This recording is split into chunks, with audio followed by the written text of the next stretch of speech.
Welcome back to the Nerdrotic channel. My name is Gary Beekler. I am live in San Francisco, California, and I come to you from nerdrotic.com. And today is the Nerdrotic Nooner. It's Monday. Hello, everybody. And today is my solo live stream that I do weekly that started out as kind of a test. And here we are, God, 10, 12 weeks later, still doing it. And it's a lot of fun. And I love talking about, yes, I see in the chat, hello, JP, talking about the Orville. I've been desperate for some kind of Orville news, and we did get some, which we'll be talking about in just a bit. Today, mainly, I'm going to go over the San Diego Comic-Con schedule as it relates to TV shows we are going to cover and TV shows we cover. But this is also like whatever you guys want to talk about. So throw out some, subjects or anything in the chat. It's basically just a conversation between ourselves, a nice little friendly afternoon chat. And I hope everybody's doing great on this Monday. I have Mondays off from work, so I would do this freaking every day if I could. So hello, Mary Ashmead and JP and TJ Warner and Dakota Stanton and Morks. Halam899. I hope everybody's doing great. Let me get my little articles set up going here. First off, real quick, I want to talk about, we talked about Steve Ditko a little bit on Friday. I got accused, I got called some names, which is totally fine. And I got accused of being a little insensitive towards Steve Ditko. And here's my feeling on that. I want to get off right off the bat. I didn't mean to sound insensitive towards the passing of Steve Ditko, but I essentially, if I remember correctly what I said, because I don't remember everything I say, to be honest with you, on these chats, that, I just didn't know the guy. Nobody knew the guy. He was a recluse. He had died, and I don't think his body was discovered for a couple of days, and, not much is known about him. Now, he created my favorite comic book character. He co-created so many others, Blue Beetle, The Question. I love The Question. And he's really underrated. His art was amazing. And he's one of those artists that when I was a kid, I hated it. I couldn't stand it. I couldn't stand him or Kirby's art. I thought it was blocky and splotchy. And it was only when I got older, I started understanding his art and respecting him for what he was. He was a great artist, and his passing, well, I mean, it saddens me. He lived a long life. He lived to be 90, and we just know so little about him. I don't know if there's any real pictures out there of him from the last 20 years. So didn't mean to sound insensitive. I'm sorry he's dead, but he lived a good, long life, and thank you for what he has given us. And it sucks. The main thing that sucks is, he died. He should have been a multimillionaire, and with what's going on with Stan Lee right now, and nobody's really going out to protect Stan Lee. I know Kevin Smith, bless his heart, has gone out and said he would take care of him even during his health problems, and that really turned me around on Kevin Smith. I have a lot of respect for Kevin Smith being the only one to step out and say anything for Stan Lee. And we've mentioned this before. Last Comic-Con, I got to meet Len Wein for the first time right before he died, and I had a long talk with him and his son, and he met my son Logan, and I'm sure I was the 20th, 30th guy that day who going, hey, I named my son after a character you created. Thank you so much. And they got a picture together, and they met, and he was really nice. Just such a nice guy. And then I asked his son, who I had a longer conversation with. I'm like, has any, because he was sick, and has anybody stepped up to help him, like, from Fox or from Disney or from Marvel? And the answer was no. And his son looked really frustrated at that. And, no, these companies don't have an obligation to do that, but they don't have a legal obligation. I think they have a moral obligation to take care of, I think maybe the companies feel like if they take care of one person, they got to take care of everybody. It doesn't have to be that black and white. Disney should take care and protect Stan Lee. They have an army of lawyers. They should go out there and I know they've had Disney has not had the best business relationship with Stan Lee. It's begrudging at best. They still should take care of him. And they still should have offered, and maybe they did offer to take care of Steve Ditko and did not. I don't know. I did some work with the Heroes Initiative in the past. I did a lot of donating to them. It is a great organization that goes out there and tries to help comic creators in need who are not being helped by these comic companies. And it reminds me a lot of the NFL football players who were not taken care of for the longest time by the NFL. The NFL is starting to do that now, and I think Disney should do the absolute same, and Warner and anybody who helped make them billions of dollars. I think they have a moral obligation to help people. Okay, help the people who helped them get there. No, they don't have a legal obligation, but they definitely, I think they should. Not to shit anybody, but I just, that's where I'm coming from there. So that's the Steve Ditko stuff. All right, so I am very excited about Comic-Con. All right. I go every year. And last year I was kind of done. I was like, this isn't fun anymore. It's really crowded. You got my favorite thing to do is walk the floor, and it's a very difficult thing to do, except if you go into the comic areas, then you're free to go. But the success of the channel in the recent few months has really inspired Dennis and I to kind of refocus ourselves at con. I had stopped going to panels and stuff in Ballroom 20, and that is all going to change.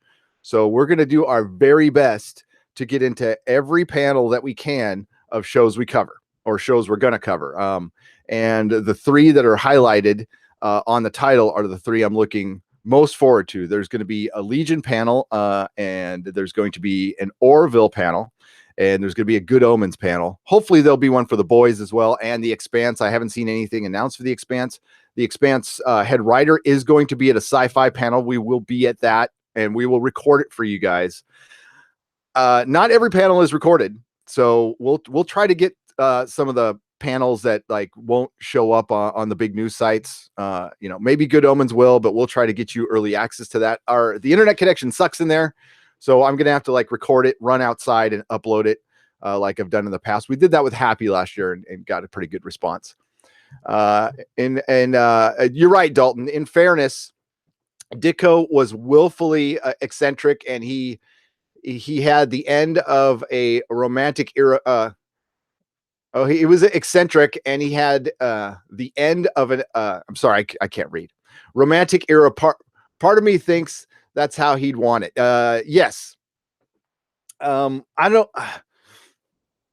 I only know what I've heard through fourth and fifth and sixth hand information, that he was kind of out there politically, kind of a Lyndon LaRouche kind of person. I don't know if he was in Lyndon or LaRue. I forgot the guy's name now. He ran for president back in 1960, and he was a little bit out there. And I do have the story of through John Byrne that I told last Friday, that he was doing some painting at his house, and to protect a table he had all his Doctor Strange art. He was X-Acto knifing some wallpaper or something like that, and he had original art under it to protect the table. This was many, many years ago. So I'm also going to be going to a lot of the comic panels, and I am prepared to ask questions this year. I've never done that, but I'm going to ask tough questions, questions that might get me in trouble, but I don't care. I'm doing it for the channel. It'll be fun. Lyndon LaRouche. Thank you.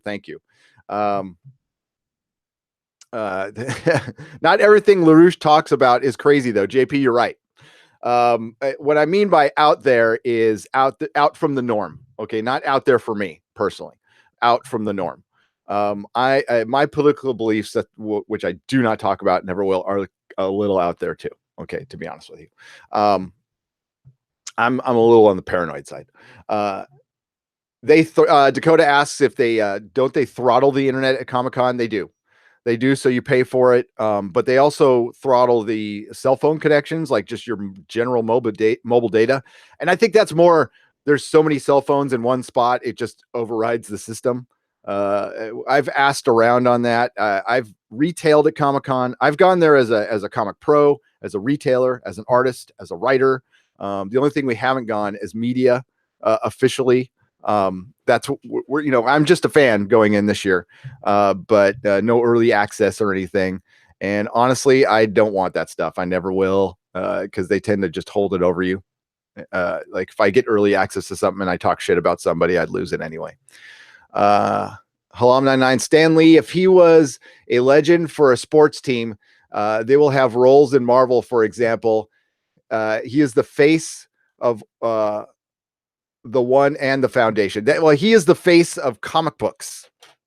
I think he is the face of all comic books right now. He's one of the last men standing, and he was the carnival barker, and he is the PR man, and he was one of the best PR man to ever live, period. That's my dog in the background. Please ignore. So Stan deserves to be taken care of, and it's really sad that they haven't done that. And that just goes to show you the heart of business and art have never really mixed. They do. They just don't. I mean, they don't. The artist, to find the artist who is the great business person is very rare. Like Todd McFarlane is a great example of somebody who's a brilliant artist and an equally brilliant business person. And no, not all of his ideas have taken off, but those who try the most fail the most. I have so much respect for Toddy M. And I kind of hope that, once Stan is gone, Toddy M is the person who takes his place.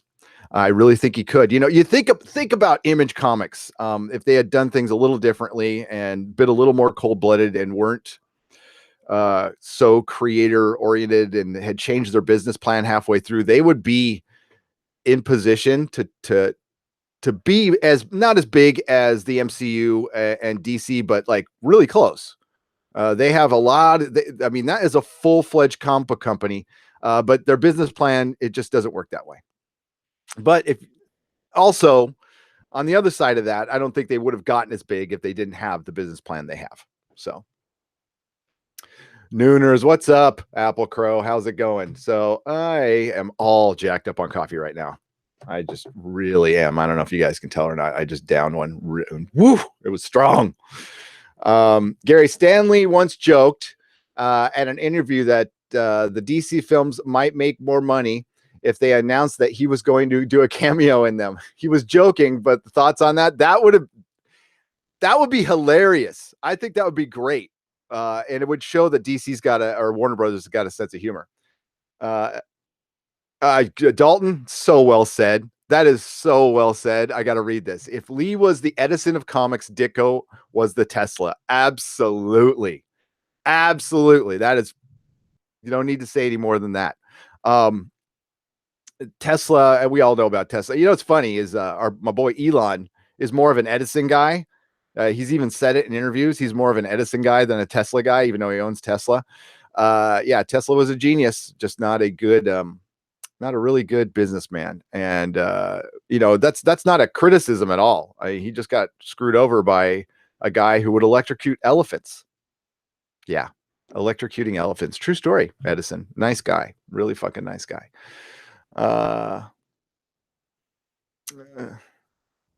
Let's get to okay. So, how's everybody doing? I hope you're having. Hey, Langley, what's up, man? The three pillars of comics for me is Stan Lee, Steve Ditko, and Jack Kirby. Absolutely. Stan. I'm sure you all saw Stan's cameo in Ant-Man, which was one of the funniest cameos. Talking about the '60s. And they're taking the toll on him. And hey, the '60s took their toll on me too. Okay. My mom kind of got high while she was pregnant with me. So, which explains a lot, to be honest with you. It's okay. I turned out all right. Stan, I just knew that when his wife went, like, same thing would probably happen to me. Just go downhill. I don't know how long I'd want to go on. So I just feel so bad for him. Just as a human. Okay. And just watching this, and I know I bet you if they did some kind of crowdfunding thing, he would get so much money. To hear that he doesn't have any is so sad, and that he can't be protected from all these lawyers. And I'm sure some of these bad decisions were his. So what? Okay. I don't care if he dug his own, hole or anything. Somebody needs to help him, The Quartering did a pretty good video on helping Stan Lee. People might not agree with everything he says, but his Stan Lee videos are spot on. Spot on.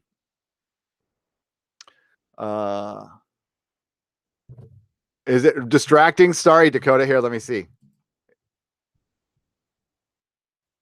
The reflection on my mic, I didn't see it. I hope it's not too bad now. Is it like this reflection right here? I don't see a reflection anymore. But I normally don't watch myself. I'm paying attention to the chat. Gary, it sort of seemed quite meta, not just in terms of the psychedelic illusion, but also his current situation. Absolutely. It did. That's the first thing I thought of, Jody. It did. Need to kick my family off the net from watching The Office so I can watch it in HD. There you go. Listen, if my connection starts bugging out, my whole family's home and they're doing what the modern family does. They're all streaming stuff and gaming. Starting book the Sailing Coconut, starting book 4 of The Expanse, Cibola Burn. Excellent. So Viking Bitch, who is the show's producer, basically, by the way, Viking Bitch, I saw that you sent me a message. I haven't had a chance to read it. I'll read it afterwards, so I'm not ignoring you. That she suggested we take kind of a break between books, and I agree with that. So we're gonna let time breathe in between reviews. So the next one will be next week, and then I might take two weeks to give you time to go through Cibola Burn, because some of that book can be a little bit arduous. So, and you are just about done with book 3. Excellent. Yeah, I love doing the Expanse book reviews. I've kind of so I did a practice video. I do that once in a while because I wasn't super happy with the last one I did, especially when May. I kept calling May Mel because my wife's name is Melissa and I call her Mel. And in my notes, I don't know. I just kept it, so people were just jamming me for that. So I did a practice video to try to do a format with it, and it worked. So I'm excited to do this one. The Gary, the man is in his 90s, nearing the end of his days. Surely he deserves some respite for all of these troubles. Absolutely. No one deserves to deal with such things in the twilight days. Yeah, especially a guy who's got that many resources, and unfortunately, the way things are in Hollywood, it's really hard to find somebody you truly trust. And that's important. And that's not just Hollywood, that's life. And that's something I worry about all the time. I don't want to die alone. I don't think anybody does.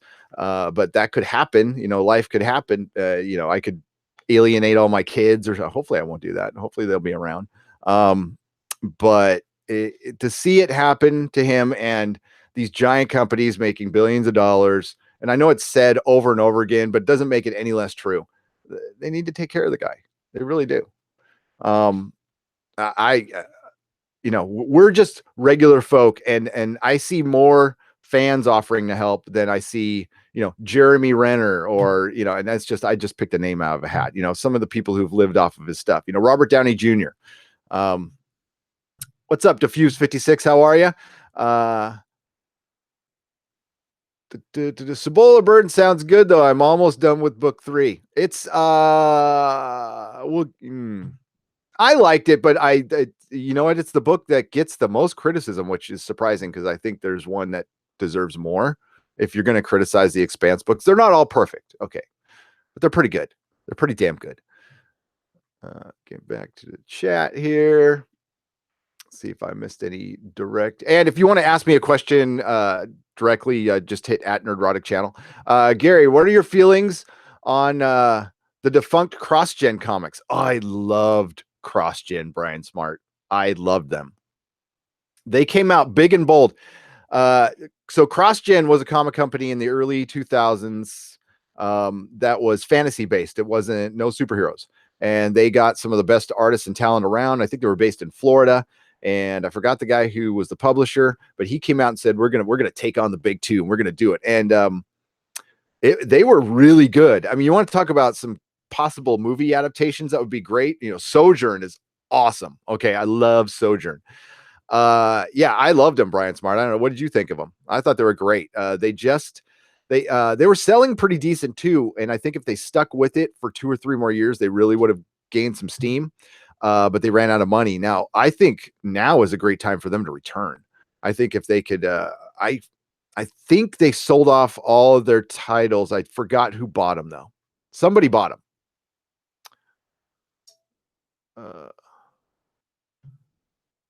Why doesn't Marvel step up and take better care of Stan? Seriously, they can't be blind to all of Stan's problems or the vultures picking around him. He's not even dead. It's shameful. It says Jody. Yeah, I don't have an answer for that other than they're probably some legal mumbo jumbo would probably come out of their PR department. Fact of the matter is they don't want to. If they maybe they're doing something behind the scenes or maybe they tried. So I can't judge them on that. But on the outside, the optics are not good.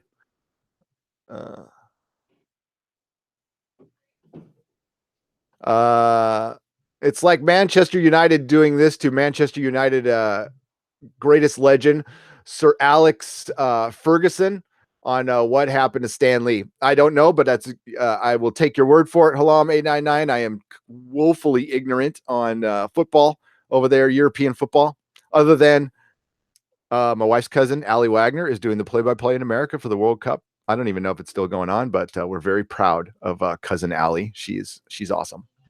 So I don't know if any of you guys have seen her.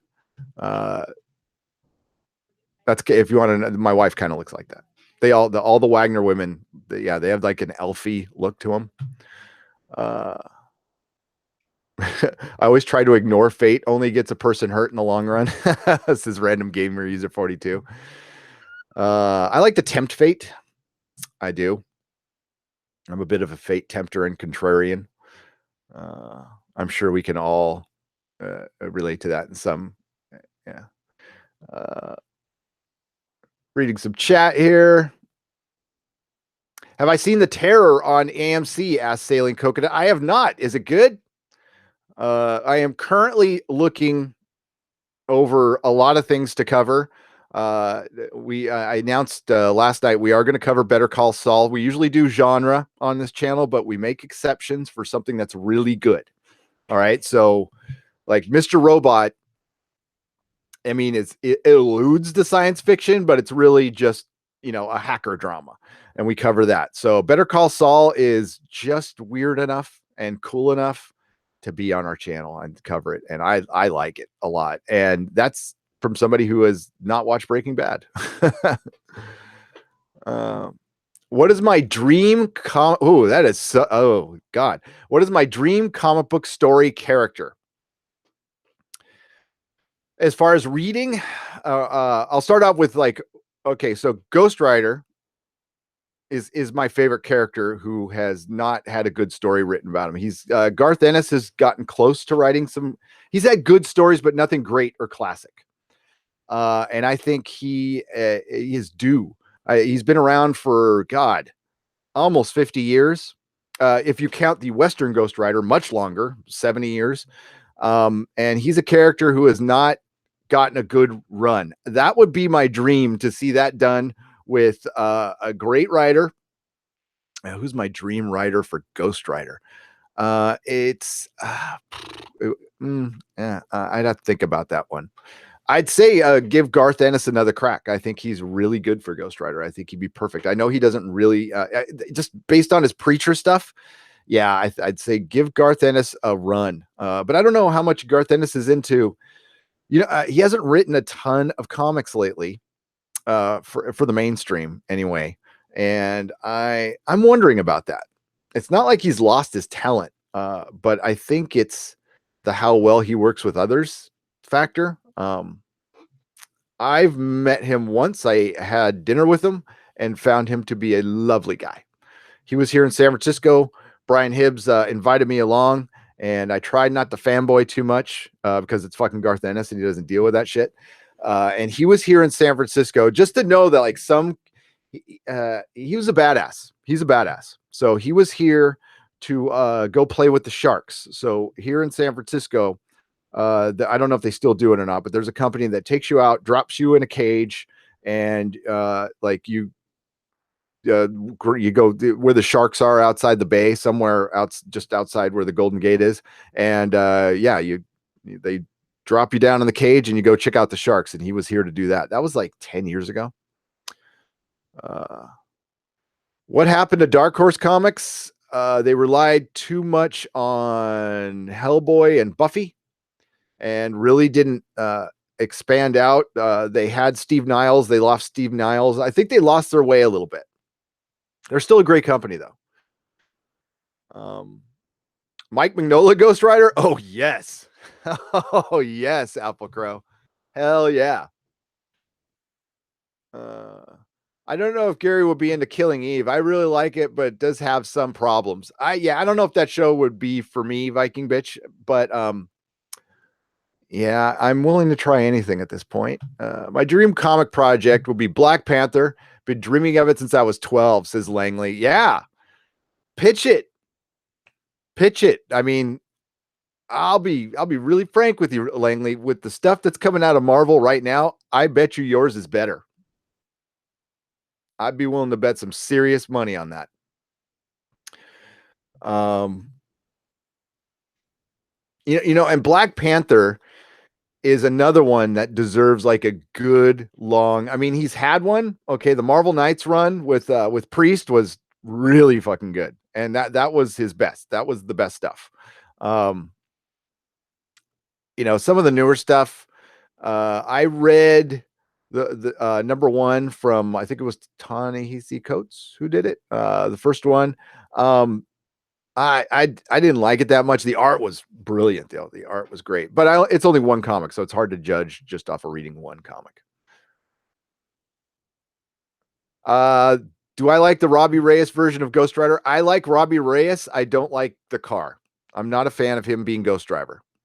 Robbie Reyes, I'm fine with. Ghost Rider is the one comic that you can, it's a moniker. You can introduce new characters. I mean, I'm a Johnny Blaze guy first, but Danny Cage was great too. Honestly, there's probably better stories with him. If you read the old Johnny Blaze late 70s, early 80s comics, they are just, I mean, his main bad guy was the Orb, was the guy with the giant eyeball who rode a motorcycle.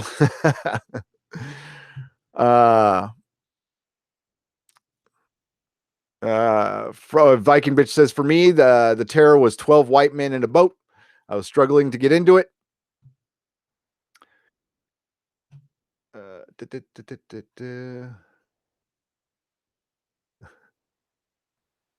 A cage like the kids in Taiwan? No, like a cage, like an actual cage.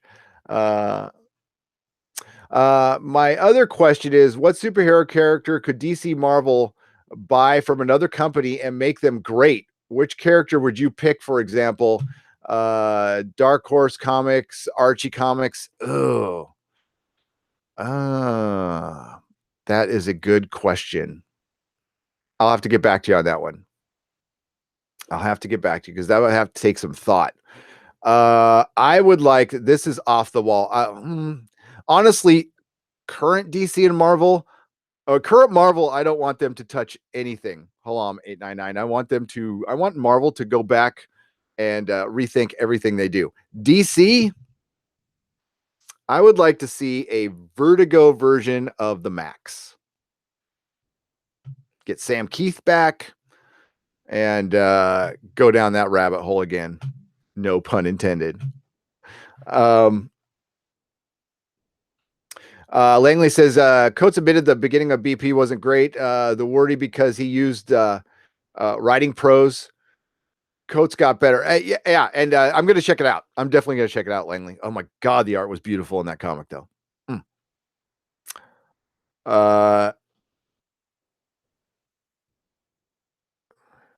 Marvel buying the Tick. I know. Marvel buying Tick and make him an Avenger. They probably would, Apple Crow. They'd make him serious, or I don't know. Yeah, don't buy the Tick, for Christ's sake, no. Oh, thank you, Dakota. Does Marvel, excuse me, that was terrible. Does Marvel have Star Wars now, or does Dark Horse have it? Marvel has it now. And they have done a good job with some of the titles. I'm not going to lie to you. That's some of their best stuff. The Darth Vader comic is the shit. It is amazing. And the main Star Wars one is 2. I haven't read any of the only reason I haven't read Dr. Aphra is because because I think it's kind of a ripoff of a character. It's okay. It's not okay. I'm not saying they went out and saw the character that my wife and Derek Robertson and I created for fun and ripped it off. It just looks a lot like Cosmic Crater Girl. Okay, which Cosmic Crater Girl, this character we created, is a complete ripoff of. It's a mix of Jet Girl and Tank Girl. Okay, it's a futuristic female bounty hunter that fires a gun that shoots anything once that she can think of. I know it's a lot like the Staff of One, but I actually thought of that before Runaways came out. And she flies around the what is it, the Spitfire, the English World War II plane in space. And yeah, we thought of this whole plot for her, never did anything with it.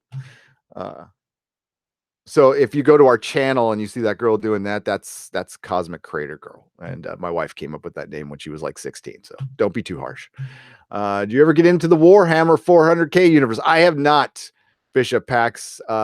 Tons of books and lore that would make for great TV or movies, even animation, better than Star Wars universe. I have heard nothing but good from it. Warhammer has saved comic shops. I have nothing but respect.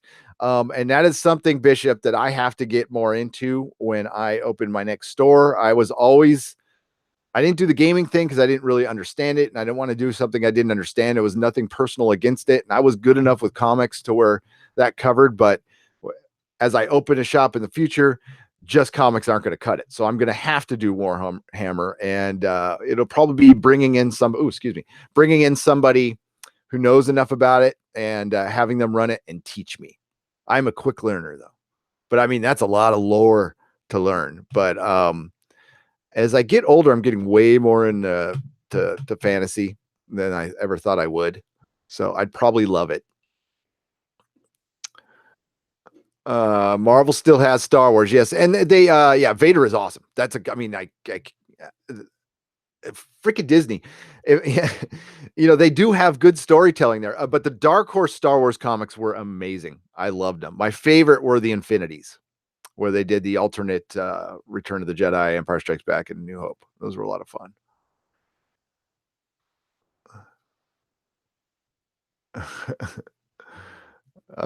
Sorry for the silence audios. Love Preacher, says Mary Ashby. I do too. I watched last night's episode again, and I am enjoying this season more than I enjoyed last season. So season 2 had the two first episodes were the two best episodes of the series, period. And then it just got stuck in New Orleans for a while. I'm liking this one better because of Madame Langell, Angelville, Jody, TC, and Cassidy. Cassidy just owns. And you know what? Ruth Negga as Tulip might be my favorite. She is, while she might not look like Tulip in the comic, she is Tulip. Okay, she embodies her character better than just as good as Cassidy does. She is so fucking good. She owned last night's episode. I love Ruth Negga. I don't know if it's Niga or Nega, so sorry if I'm mispronouncing her last name. Dr. Afra is an evil, sexy Indiana Jones in the Star Wars universe, says Langley. Oh, well, I might like that, Langley. That you might have sold me right there. They have sexy in Star Wars. See, that's, I think that's honestly what Star Wars could use at this point. I mean, since they've broken it completely, let's build it back up and do something fun with it. Do I play Mako? We did not have Magic the Gathering tournaments in my shop because it wasn't big enough. My next one will be big enough. My last shop was only 1,100 square feet with a little loft, and there just wasn't a ton of room in there. I did manage to do like live comedy shows though.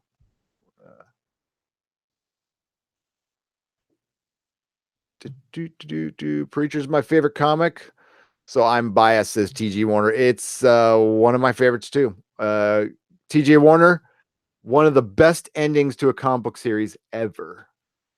I don't know if anybody agrees with that. Don't really care. I fucking love the ending of that. That ended so perfectly.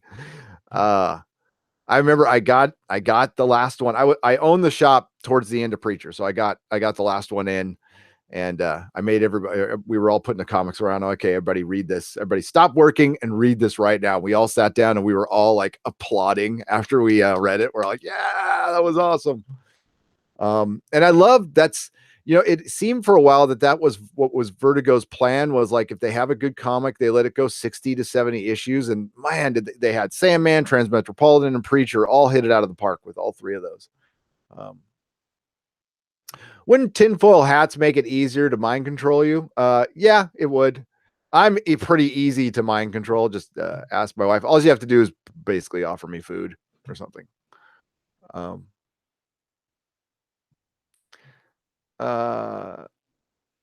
Yeah, get into the gaming stuff too, Gary. Don't just say the mainstream stuff. There's lots of cool tabletop RPG systems out there now. Yeah, it's you cannot deny it. If you're going to have a store, you got to have that stuff now. I was a specialty superhero comic store, and it did work for San Francisco, because San Francisco pretty much, it was competing edgelord comic shops. Everything was indie. You use a comic book lounge, which has done really well, or a comic and art gallery, which is Mission Comics and Art, which has done really well. Brian Hibbs' model at Comics Experience was more of a bookstore model. It worked really well for him. And then there's the comic shop on Geary, who was like really, really expensive toys and horrible customer service. That's why I'm not naming them right now. And then there was me, who was like normie Marvel DC superhero pop store with like, it like I had primary colors everywhere. It was a really bright and fun place to be. So it wasn't your dark and edgy SF store. So I stood out. Won Best of the Bay in 2009. So very proud of that achievement, which was a website run through, it was SF Gate, which is the Chronicle. We got voted by fans as Best of the Bay in 2009.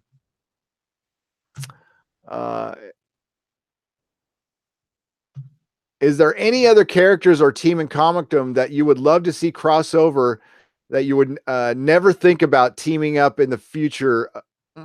Yeah. Okay. So like as far as like just DC and Marvel, one of my favorite teams was the old champions, which was Hercules, Black Widow, Ghost Rider, Iceman, and Angel. And I would love to see them team up with the Doom Patrol. I fucking love the Doom Patrol. I am a massive Doom Patrol fan. Doom Patrol are basically, if you don't know, for non-comic people, they're DC's X-Men. They came out right around the same time. They both had a guy in a wheelchair. A lot of similarities. Some angsty teenagers. But love the Doom Patrol. Plus, the Doom Patrol is just like a great name. I've always loved the Doom Patrol.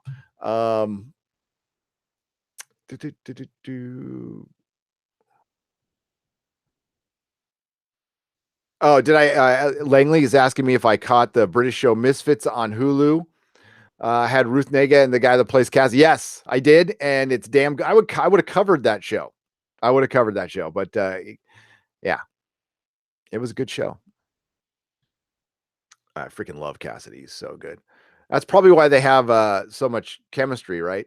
And Dominic Cooper should play Iron Man when Robert Downey Jr. steps down. I think they should just recast, do the Bond thing. I think they should do that with all the superheroes. They should just recast, not kill the superhero and bring back another version. I think that'd be a horrible idea.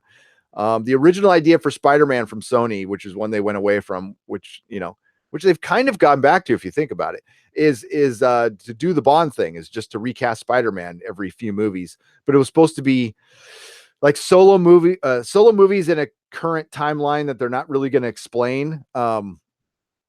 I kind of think that's what they should do with, like, that's what WB should do with Batman and Superman, is just go Bond, like do 3 or 4 movies with one guy, then recast, and you can go on forever. And then we can have people debating like, he's my Superman. Well, this guy's my Superman,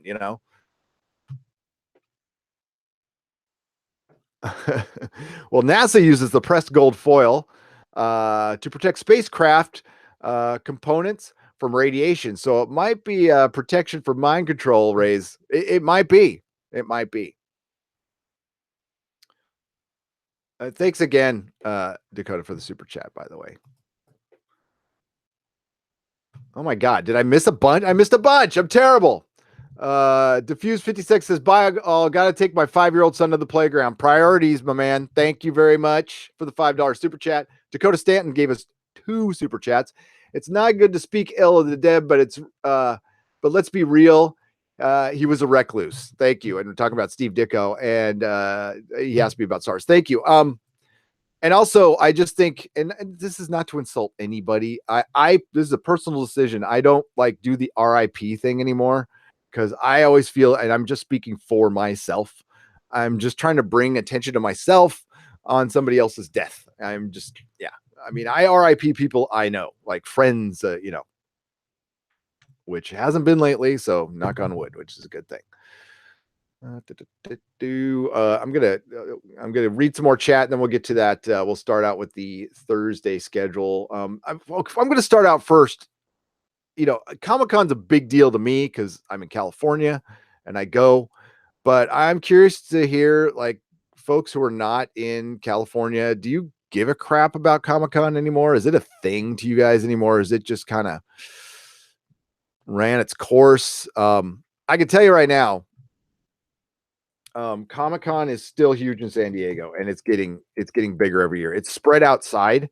They closed down 4 blocks of downtown San Diego, and they finally close off the main Harbor Boulevard, which is like a main drag to get through San Diego. So I don't know. That's gonna F a lot of San Diegans up getting home from work and stuff.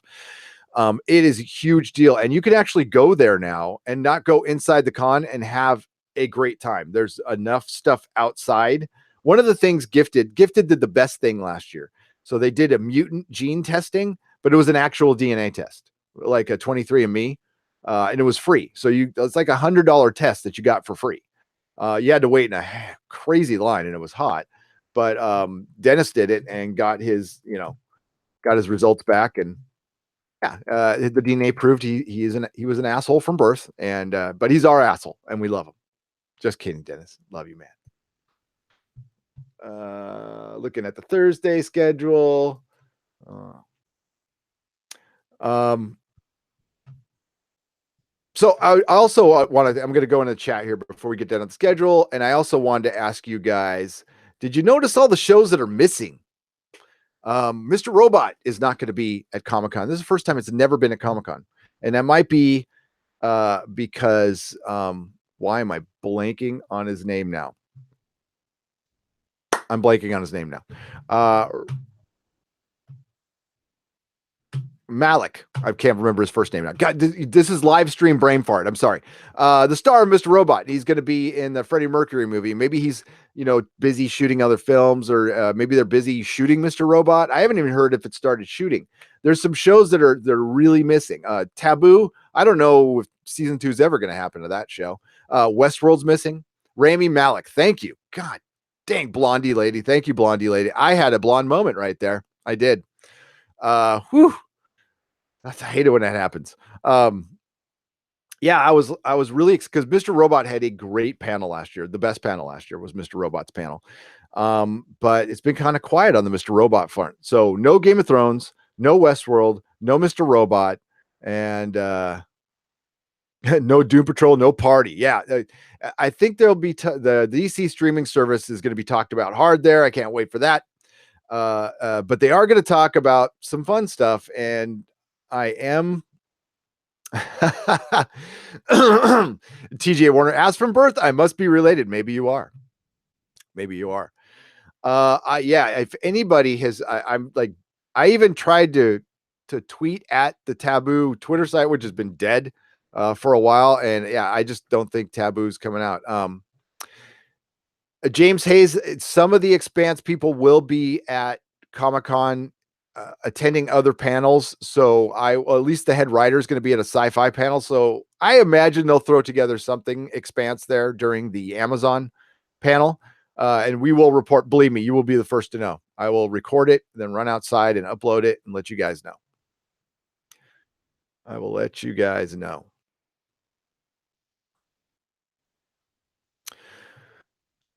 Something tells me Game of Thrones is going to screw us over the prequel. It might. And Dennis sent me, let me show you guys this. Dennis sent me some really weird news from HBO. I mean, it's like behind the, inside baseball kind of stuff that sometimes could be kind of boring, but it's more of an article you got to read between the lines on.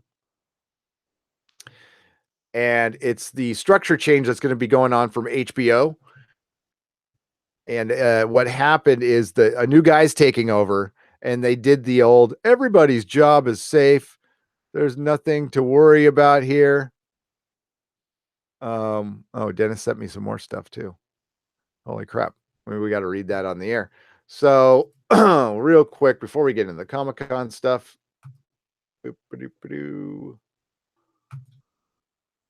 it goes. All right, Warner Media exec John Stanky on changes at HBO. It's going to be a tough year. So if they come out and say publicly it's going to be a tough year, excuse me, bad language warning, you're all fucked at HBO. That's like a pilot, right before you have like major turbulence, they always go, well, it's going to be a little choppy here. They might want to buckle up a little bit. Then like your plane falls 2,000 feet and the air things come down, which has happened to me. This is the equivalent to that. So I won't read the whole thing, but during a town hall, which was also included HBO chief Richard Pepler, Stanky said they won't interfere too much with the premium cable, considering its prestige, according to the New York Times. However, yeah, New York Times, screw you guys for spoiling comics. However, did you say there would be some changes? He said there would be some changes, or from the sound of it, growing pains. It's going to be a tough year, says Stanky. It's going to be a lot of work to alter and change direction a little bit, which means a lot. So they invoke Netflix and Hulu. He talks about how many subs. HBO has 40 million subscribers in the United States and 140 million worldwide. And then they show Pretty Little Liars here. Is that or Big Little Lies? Sorry, I get those shows mixed up. Big Little Lies. Basically, HBO, with the exception of Westworld and Game of Thrones, has been almost art house. That's gone. Those days are done. Those shows are going to go bye-bye, and they have to do a lot. They have fallen really behind on Netflix and even, I don't want to say Hulu as much, but Amazon. And nobody talks about Amazon here. Screw Hulu. Amazon that's what's coming. So yeah, HBO is going to go through a lot of changes here. I think you will see a lot more Game of Thrones stuff, and maybe we, for genre stuff, we win. I think it's gonna help us because we're gonna get a lot less of that. I mean, the only other show I watch is Westworld, Game of Thrones, and Silicon Valley. Silicon Valley is great, but yeah, they're gonna have to change some shit there. So yeah, let's look at the Thursday schedule. Man, Breaking Bad 10-year anniversary is 10 years ago. I don't want to hear. I'm not interested in your newsletter. Go away. This is my old hometown paper, the San Diego Union Tribune. Here, and we're going to go over the Thursday schedule, and I'll get back to you guys in the chat real quick. Comic-Con gets a proper start Thursday, July 19th with panels of some of fandom's biggest shows. Now, I've also got the schedule for the actual con because they skip over a lot of fun stuff that isn't TV. Also, the leadership by the way, Marvel said they weren't going to be there. Just the MCU is not going to be there. Marvel's going to have a giant presence there as far as comics and television, though. So yeah, just the MCU won't be there. The stars and producers of Doctor Who, Iron Fist are expected to take the stage, as well as the cast of Breaking Bad for an anniversary panel, a panel for The Predator in Hall H. I won't be spending a lot of time in Hall H. I'm probably going to be spending most of the time in Ballroom 20, which is a slightly smaller room. Hall H is massive, holds like 5,000 people.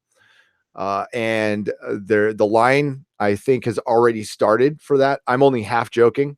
They'll actually, a week from today, there will be people in line for Hall H, which will, this is the 19th is Thursday. So I wouldn't be surprised if there's people there like scouting it out already. Also, the leadership of Marvel Comics and DC Comics are holding separate panels to address fans, which can sometimes get heated if readers don't agree with editorial decisions. See, this is in the Union Tribune, guys. So I was asking some friends yesterday on the back channels if all the controversies in comic books, is it going to bleed over to Comic-Con? Like, how big is it? Because there is quite a big controversy going on YouTube anyway with comic books, and I was wondering, am I going to see any of this at con? And seeing that the Union Tribune just mentioned it in an article leads me to believe that there will be, and I will be at one of those panels, because I'm concerned. I'm going to have skin in the game in a few months here. All right, so I want them to really turn this around, and I want to hear some answers. And I don't think Marvel's fresh start was not a good enough answer for me. Here's some highlights with official descriptions, blah, blah, blah. All right, so we got the Predator. I love the Predator franchise. Not really excited about that movie. Teenage Mutant Ninja Turtles. Oh, Charmed. Charmed is back just in time to celebrate its 20th anniversary. This rebooted the original centers on three sisters in College Town who, after a tragic loss of their mother, discover they are powerful witches. Between vanquishing supernatural demons, tearing down the patriarchy. Okay, I'm lost. All right. DC meets the publishers.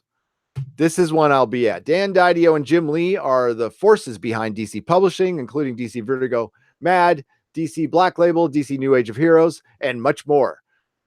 This is an up-close and personal panel that gives you unique access to the leaders of your favorite comic book line. Room 6DE at 11:30 a.m. That is the first thing I'm going to. Star Wars The Clone Wars. Dave Filoni's going to be there. That looks fun. Too bad it's at the same time. Skipping Doc. Oh, look, there's Doctor Who. And there goes Doctor Who.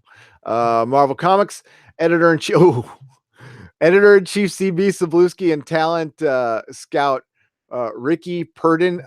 That's the talent scout, huh? So that's the person to blame. Join the multitude of mighty Marvel panelists to take you behind the scenes and show you how Marvel comic book is made. I kind of thought they just went to Twitter. Sorry. Are you going to show a bunch of creators on their Twitter accounts? Learn about every aspect of production, including writing, penciling, inking, going on Twitter, coloring, lettering, yelling at fans, editing, and more with creators, and hand to offer personal insights and antidotes, and also how to attack fans and lose money. Marvel Games, Jeff Johns, the superstar DC writer. That's pretty good.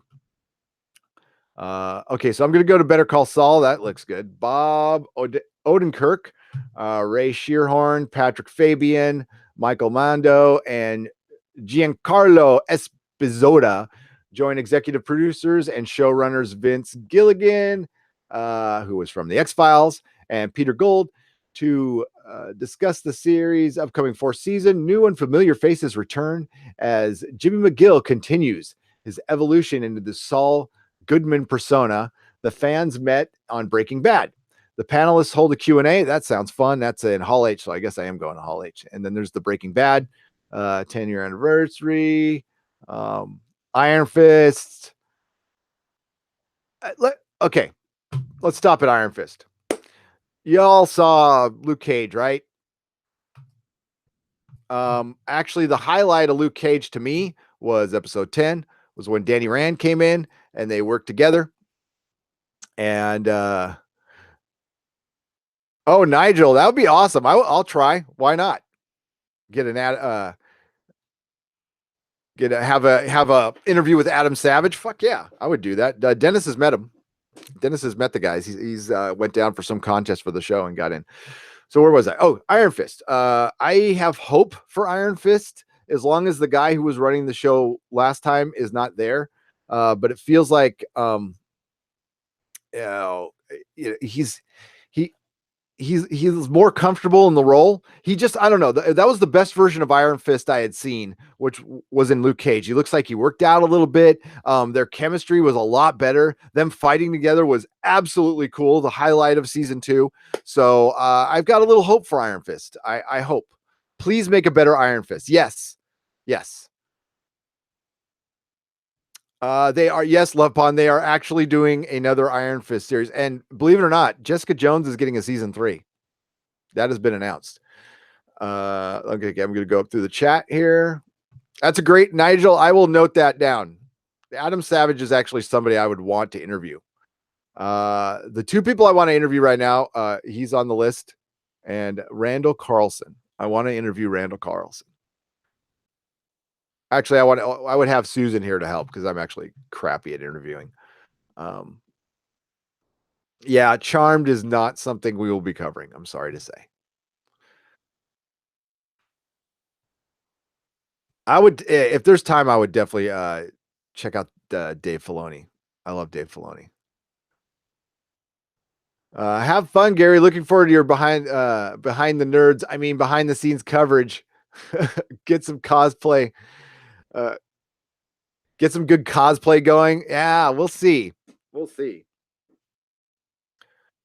I just want to make it fun for you guys. I mean, the only way I can relate it to is like what I enjoy watching, and I like some on the floor interviews are cool as long as they're fun. I don't want to like just interview an artist and go like, you draw really good.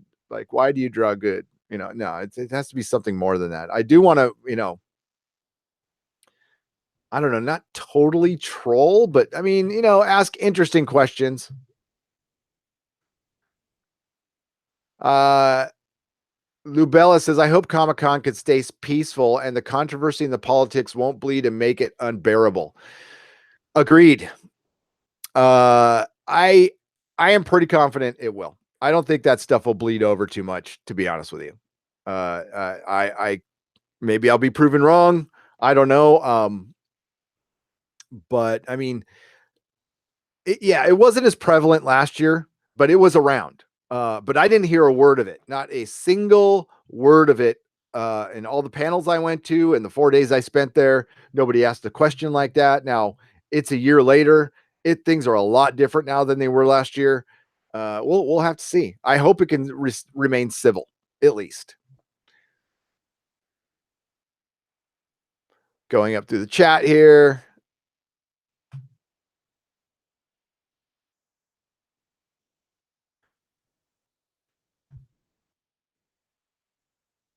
Movie for Nobi $4.99. Hey Blondie, love you, man. Watch you later driving. Yeah, don't watch while you're driving. Please don't. Excuse me. I needed to drink some more of my coffee. All right. And Movie Venobi is just saying hi. Now both hands on the wheel, 10 and 2. Be careful out there. Silver Spike says, I bloody adored Breaking Bad. Yeah, the only reason I didn't watch it, Silver Spike, I've told it a million times. You probably heard it before, is it just the familiarity. The show was actually good. But I lived when I was a youngster, I lived that life. I mean, not to that extreme. I wasn't getting shot at or hiding bodies and, or dissolving bodies in bathtubs or anything like that. It wasn't, but, all the cooking stuff and the tweakers. Yeah, definitely. That was my adolescence and it wasn't fun. If Amazon had Preacher, I don't think we would get yearly seasons, says Rough Girl. Probably not, but they would be better. I think yearly seasons is going to be a thing of the past, Rough Girl. I don't know how anybody feels about that. I don't like that very much. Like the Orville, for example. Here, let me find that article here. Talk amongst yourselves. Because they talked about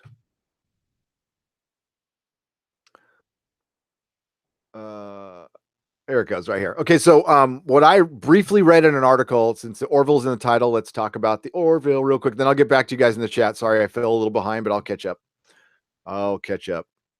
But the Orville is in the title. That's why people are here.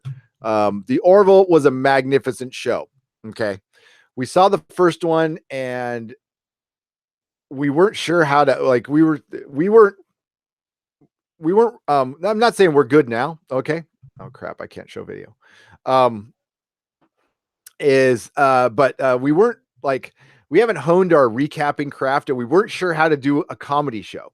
Okay, we're really good. We're okay at unpacking like Mr. Robot mystery shows and stuff like that.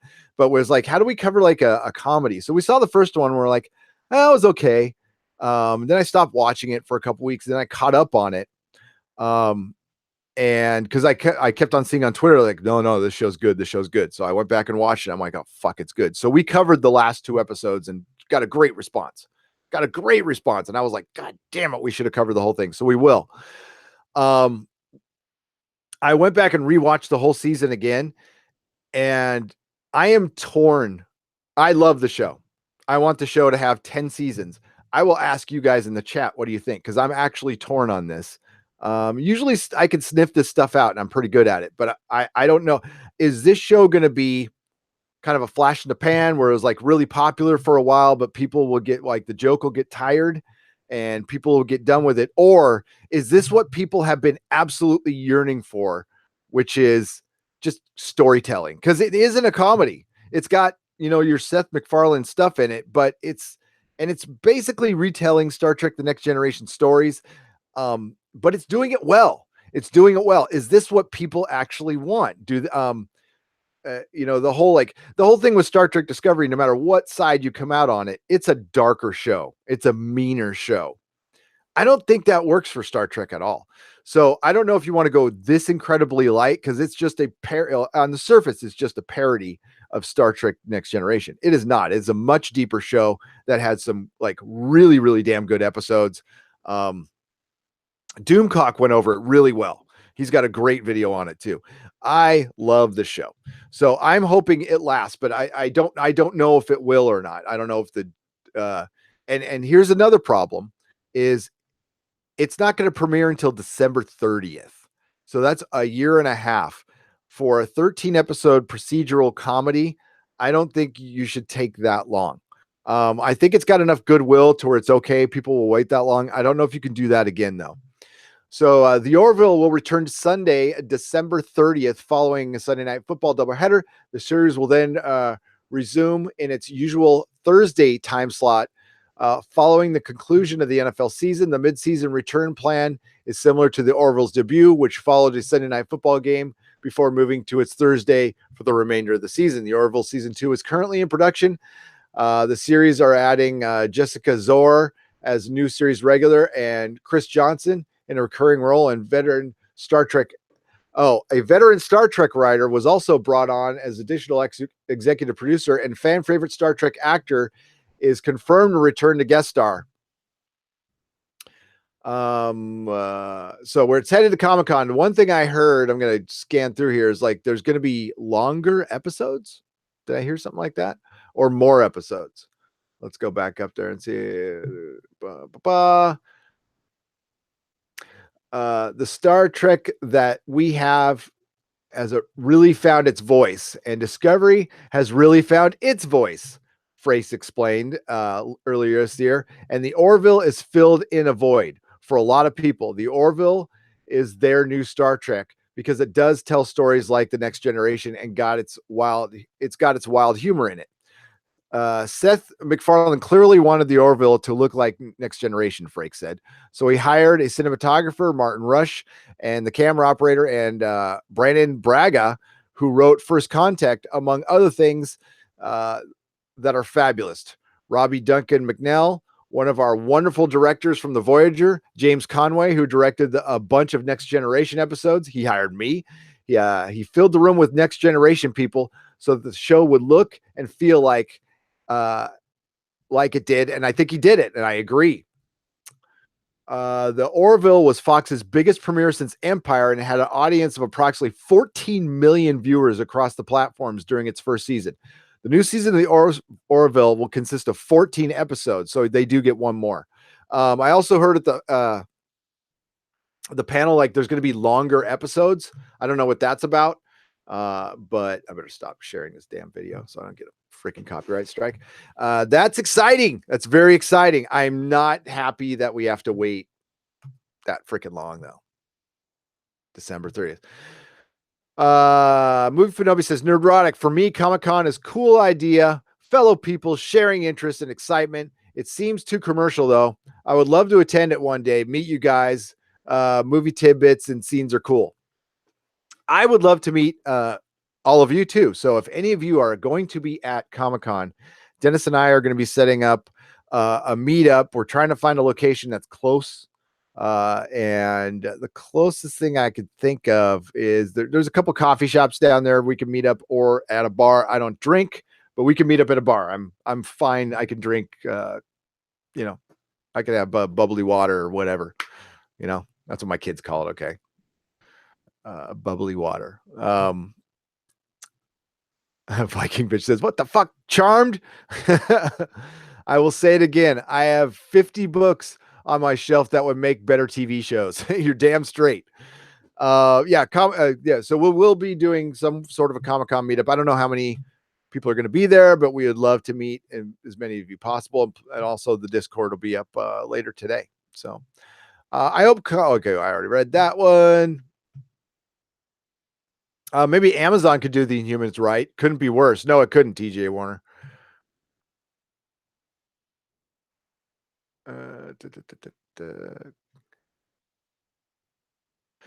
Doctor Who, although I'm not sure I'll watch this coming season. Mary, I am not going to watch it. I am following now Doomcock. I was going to do this before Doomcock suggested it, but my thing is, if there's something we don't like, just simply don't buy it. I mean, listen, you can build a huge channel if you're good enough at complaining about stuff. And you know, I don't mean that as an insult at all. I'm just not good enough at it. That's why I wouldn't do it. Plus, it wouldn't be fun to do every day. I'm a firm believer in not wasting time. I think it's more of time. That's my big argument against, you know, George R. R. Martin and Game of Thrones and him, you know, taking so long with the books. It's not a money thing. It's a time thing. I have spent time in a story that won't be finished. I'm not going to spend time on a story I know I'm not going to like and just trudge through it because it's Doctor Who and I got to watch everything Doctor Who. No, I don't. And it's a lot like that with comics. So many guys and gals buy comics habitually, and they shouldn't. That's how things continue to suck, is to habitually. I mean, you know, Star Wars. You know, I think Han Solo was a sign that people are over it, and that's how you enact change. Stop giving them money.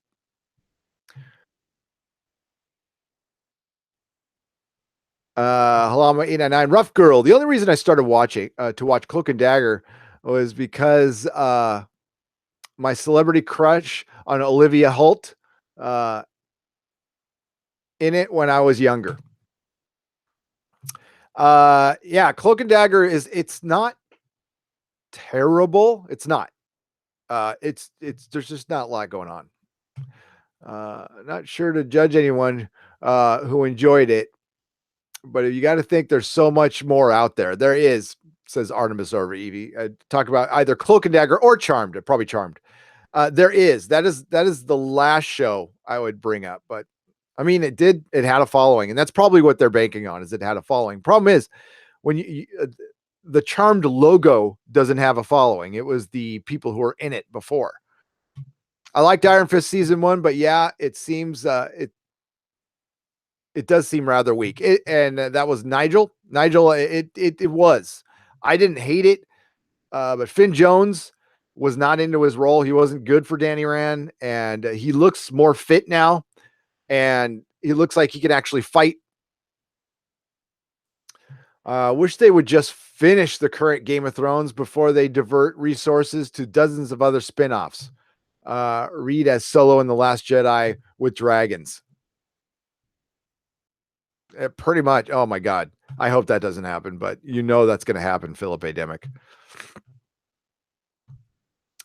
I lived by Buffy, Angel, and Alias, says Rough Girl. Hell yeah. I loved Alias. I stuck with it, and I loved the first season and a half, but kind of went off the rails a little bit. Buffy and Angel both ended brilliantly. Let's see how far behind I am. Oh, Feisty fan, $1.99. Hello, best chat ever. Let's see if I missed any super chats. Okay. Welcome, Feisty. How are you? As I go through the chat. The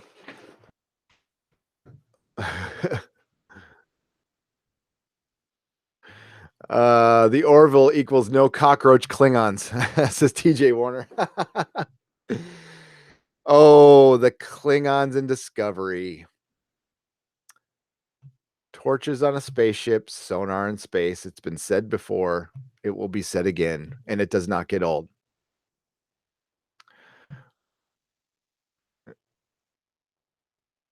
Random gamer user 42. That is why I skipped Ant-Man and Wasp. I just don't care. Yeah.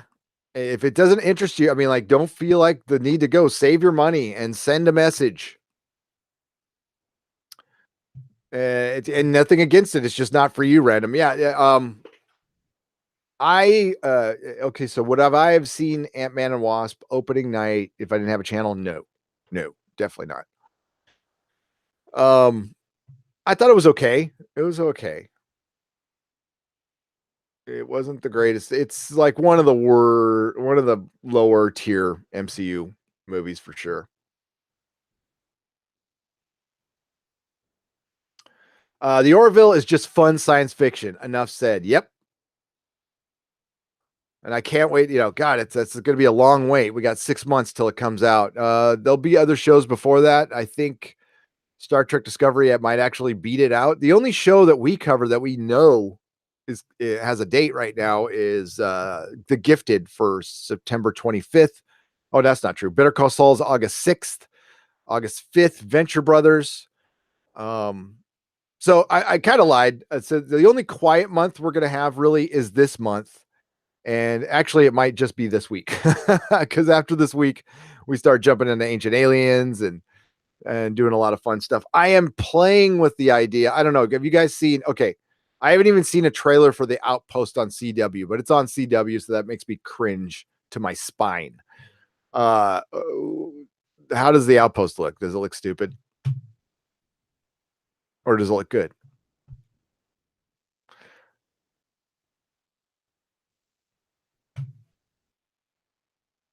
Yeah, Mary Ashby. That's what I do too. The bubbly water. Yeah, that's all. Yeah, I don't drink soda. Bubbly water and coffee.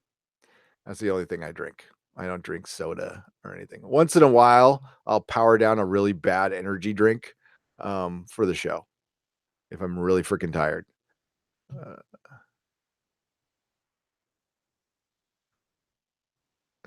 Disney to buy Amazon in 2023 confirmed. Halam 899. I think that'd be the other way around. Amazon is worth so much more than Disney.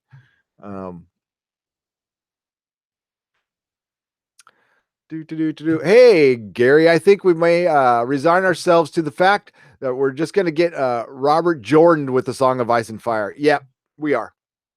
And he came out and said as much, I think, in his last statement on it. We're talking about George R. R. Martin, and he was talking about finishing the book. And he's all, I want to finish the book, but Tolkien wanted to finish the Silmarillion, and Robert Jordan wanted to finish his series, and they didn't. So I read between the lines on that one, and I got the answer I needed, that it's not going to finish. Langley says Cloak and Dagger is good. It's just kind of slow. Yeah, that's why we're not going to cover every episode. We are going to do the finale. We'll come back and do the finale on that one. I was debating on whether to watch Ant-Man and the Wasp. I know it has some connection to the Avengers going halfway, and we'll wait until it's in the dollar theater. Yeah, Lubella. And honestly, if you wait till the end, that's the only real connection. Rubicon Alpha, what's up? How's it going? Yeah, I agree, Gary. Not watching any more STD until the series ends and we get some more real, like real Star Trek. Yep. Now it was, God, one of the co-stars from Next Generation came out and said that the Patrick Stewart thing, going back, is just a rumor. So it is not, that is not set in stone, and I don't think it's going to happen. I really don't. And I am 100% with Doomcock on that one. Don't fucking do it.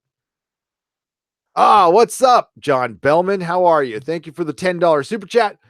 I thought Brandon Sanderson did a good job wrapping up Robert Jordan's 10 million plot lines. Maybe he could do the same for Game of Thrones too. If George R. R. Martin will let somebody, I'm okay with that. I'm okay with another author coming in and helping him. Have the two guys, James, who are James S.A. Corey, to come in and finish it. Hell yeah. I'm hoping, he changes his mind, because as it stands right now, John, George won't let anybody finish his book, even after he dies. So done with Doctor Who. TJ Warner. Yep. So I have a friend who works for one of the toy companies, and they told me they're about to. This toy company sells other stuff than Doctor Who stuff, but mainly was their Doctor Who was their main thing. They might be going under soon, and it's bad. Their Doctor Who sales, like, they really lived off of pre-orders from figures and stuff, and I pre-ordered them all, and then they had production delays, and then a bunch of orders got canceled, and this is all during the Capaldi era, so we don't want to blame it on the new one. It's all the Capaldi era destroyed the toy sales, absolutely destroyed it. Now, it's not, I say Capaldi, it's not his fault. Okay, I lay this at the feet of the BBC. 100%. I'm sorry, I can't talk anymore. At the feet of the BBC, they screwed this show up. I mean, like Moffat, you could tell Moffat was writing scared, and it screwed up his writing. It screwed up the show, and you can blame the new head of the BBC who came in, I believe, in 2012. I forgot what her name is now, but I remember a couple of fans and some forums I was in warning me, who were familiar with the situation, going like, this is going to go downhill, because, this person's not a big fan of Doctor Who. And they had pointed out, they wanted to kind of gut Top Gear and Doctor Who. And what happened after that? They just looked for an excuse with Top Gear and gutted it. And Doctor Who is now their most expensive show. And, it's got half the budget it used to have. I know that. GRM should absolutely not let anybody else finish his book. There are just too many terrible writers who jump at the chance and give us something terrible versus those who could do it well. As long as, if he handpicked it, I'd be okay with it. Apple Crow. If he was against it, I'd still read it. I'm not going to lie to you. I'd still read it. I just don't know if I'd like it or not. Kids don't want toys anymore. They want video games. My nephews wanted PS4s for Christmas, not toys. Mako, you're right there. It depends though. Younger kids still want toys, but that the 10, 11, 12, 13-year-old, you're right. They don't want toys anymore. They don't. But us adults like toys, and this company made adult oriented collectible action figures. I'm letting out way too much right now. So it wasn't really a kid thing. It was a collector thing, and the collector stopped collecting. Okay. I'll just come out and say it. What Doctor Who has done is what Marvel's doing, is what Star Wars is doing, is what Star Trek is doing. They have alienated their base. They alienated their base by trying to be like woefully bad at being inclusive. You alienated your base. Okay, there's a way to be inclusive and not alienate your base. It's simple. It's be really inclusive. The true meaning of the word, not like, screw you old guys, we just want the new guys. They misread a lot of data, a lot of trend scouting. I can go into this and bore you with the details, which I won't, but they did a lot of dumb things, and they just screwed up their show, and they didn't have to do that. They could have done it in a way to where everybody's happy with it, or most. You want most, but right now you have 50% of the Star Trek fans are pissed off. 50% of the Star Wars fans picked. 50% of the Marvel fans are pissed off. It's just not good. It's not good. I don't know if maybe it wasn't avoidable. I don't know. I don't know.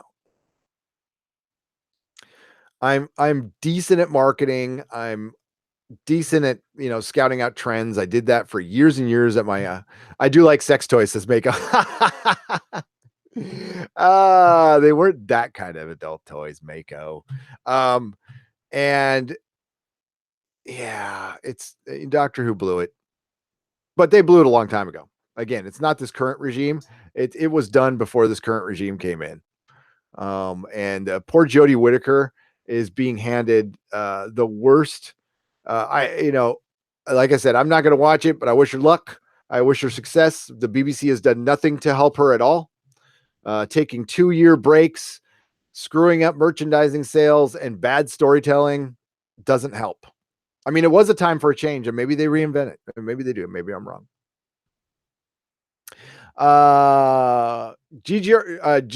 George R. R. Martin said that even after he dies, he doesn't want anybody to finish the Song of Ice and Fire. Yes, that he has said that in so many words. Not exactly like that, but he doesn't want anybody touching the story. He alluded to like he didn't say the words like after I die. He just said, I don't want anybody touching my story. I think people though, it's been brought up, the whole like you're not healthy thing, and that's not a nice thing to bring up. So the whole picture of him flipping the fans off, that's deserved for that. Make a lightsaber sex toy. They've done it. Langley is curious about Jodie Whittaker's doctor. Yeah, go for it. I have said my feelings on that. I said it. Rubicon Alpha. Adult collectors. Okay, adult collectibles, not adult toys. That reminds me of so we got back from my honeymoon and we might have gone to a couple of strip joints. And this was, we did a bachelor and bachelorette party together. So it was the boys and the ladies going out. We all went to a strip joint in Vegas. And it was a place called Boys Toys. And you had to buy a membership card. So the card was laying out. And my oldest son, he was like, 8 at the time. He's all, ooh, Boys Toys. What kind of toys do they sell there? Do they have Spider-Man toys there and stuff? I'm like, no, they don't have those kind of toys there, son. And give dad back that card. My son could give a shit about toys, but he's a computer geek and too old. But he hasn't wanted toys for years and years. Yeah, they just don't. I think that's part of the problem with action figure sales. Plus, I mean, the Star Wars action figures and stuff they've come out lately are just, I don't know, there's no charm to them. They're kind of boring. So you're right. Jodie Whittaker is a good actress. What's up, Doug 34? How's it going? They made all kinds of sex toys, Lubella. You just need to look. Oh, don't. Yeah, there's some Infinity War sex toys out there right now. Use your imagination on that.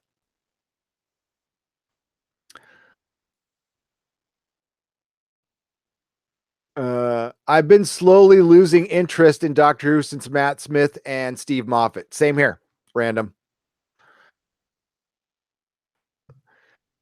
Silver Spike adored Capaldi's last season. I did not. Silver Spike, I'm sorry to and Silver Spike is in the know on this stuff. Okay. I adored Capaldi. Is that sound like a safe kind of waffly answer? I loved Capaldi. I don't think he was given good stuff. But man, did he, I mean, nobody could have, he made it watchable. I thought Bill would have been a good companion if she was given more time.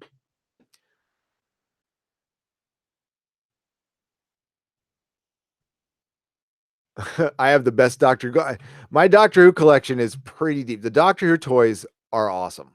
They are so fucking, the 5-inch figures, and they're some of the best. I will never get rid of those. Will be buried with me. Not getting rid of those. Now if you look way back way back when, if maybe you shouldn't, at our old podcast, this room used to be filled with Doctor Who toys. Just that's all I had. But after the last season of Doctor Who, I boys toys. I just spit my water laughing. That's his Langley. Yeah, Boys Toys was the name of there. It was a chain. Yes. That was a fun night, though. It was a fun night.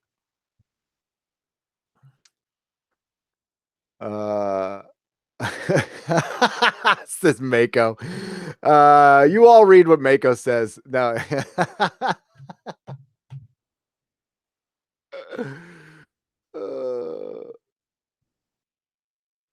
Grady Burrow said we need Chris Claremont to produce a Kitty Pryde Lockheed the Dragon movie. Hell yeah. I'd see that. Mark Mignata loves some Capaldi episodes.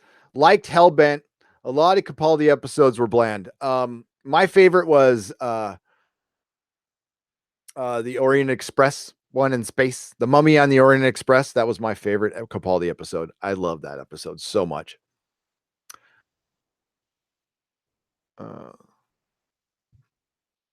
Yeah. Okay. So a random's, Capaldi was good. Clara got on my nerves. Clara, they could never figure out Clara. They could never figure her out. She was a different person every season. My favorite version of Clara was Asylum of the Daleks. That was a good episode. I like that episode a lot. That was dark.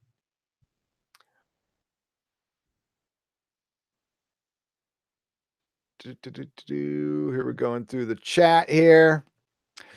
Smith's run was okay for series 5 and 6, but halfway through series 7, things got weird.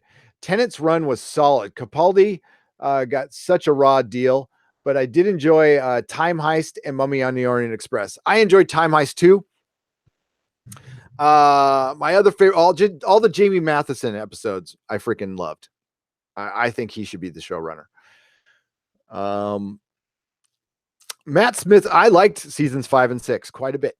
I did. I really did. And the 50th anniversary special, I loved. Except one little moment in it. But I truly loved it. And it sucks that Eccleston didn't jump on board to that one. That would have been epic. That would have been so good. But it turned out to be pretty. That was the last really great episode of Doctor Who to me, was the 50th anniversary special. At least they got that one good. That was fun. I have that one. I have the 3D version on Blu-ray. I saw it in the theater. Silver Spike, Nerdrotic channel. Clara truly was a Mary Sue that got on my nerves. When she left, it was such a relief. It was. I was not. I'm going to sound terrible. I couldn't wait for her to die. I was like, please go. I wanted to like her. I gave her such a chance, but she was written so bad. I mean, there was nothing likable about her. And she was, the doctor was an idiot around her. She, the Doomcock said it in our last podcast. Like, Clara was just, love the Orient Express Christmas episode. I like most of the Christmas episodes. The Capaldi one with River Song, I did like that one. I did like that little send off of River Song. I liked it a lot, to be honest with you.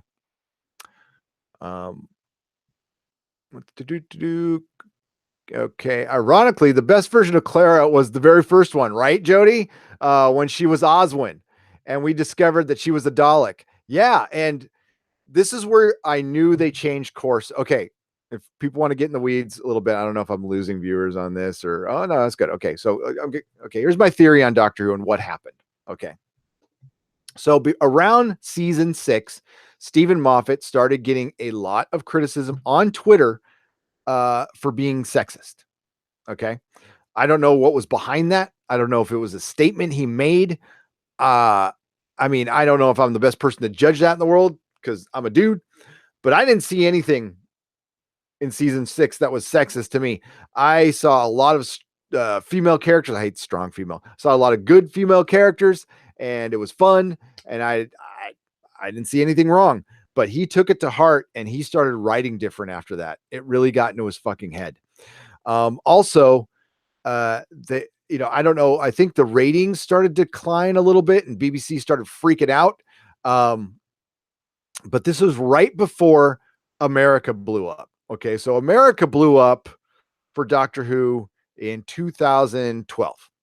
2012, Doctor Who was on Netflix, and all of a sudden, Americans had access to all the new Who. Like, it was all there, and people ate it up.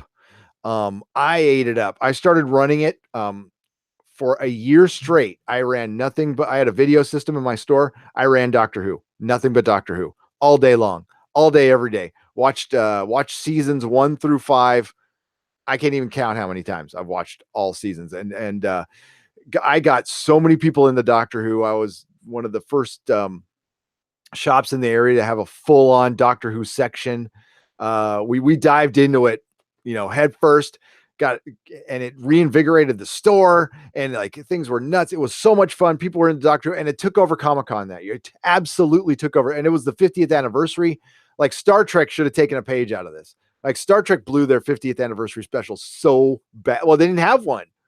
They screwed up their 50th anniversary so bad, and Doctor Who did everything right. Like, everything right.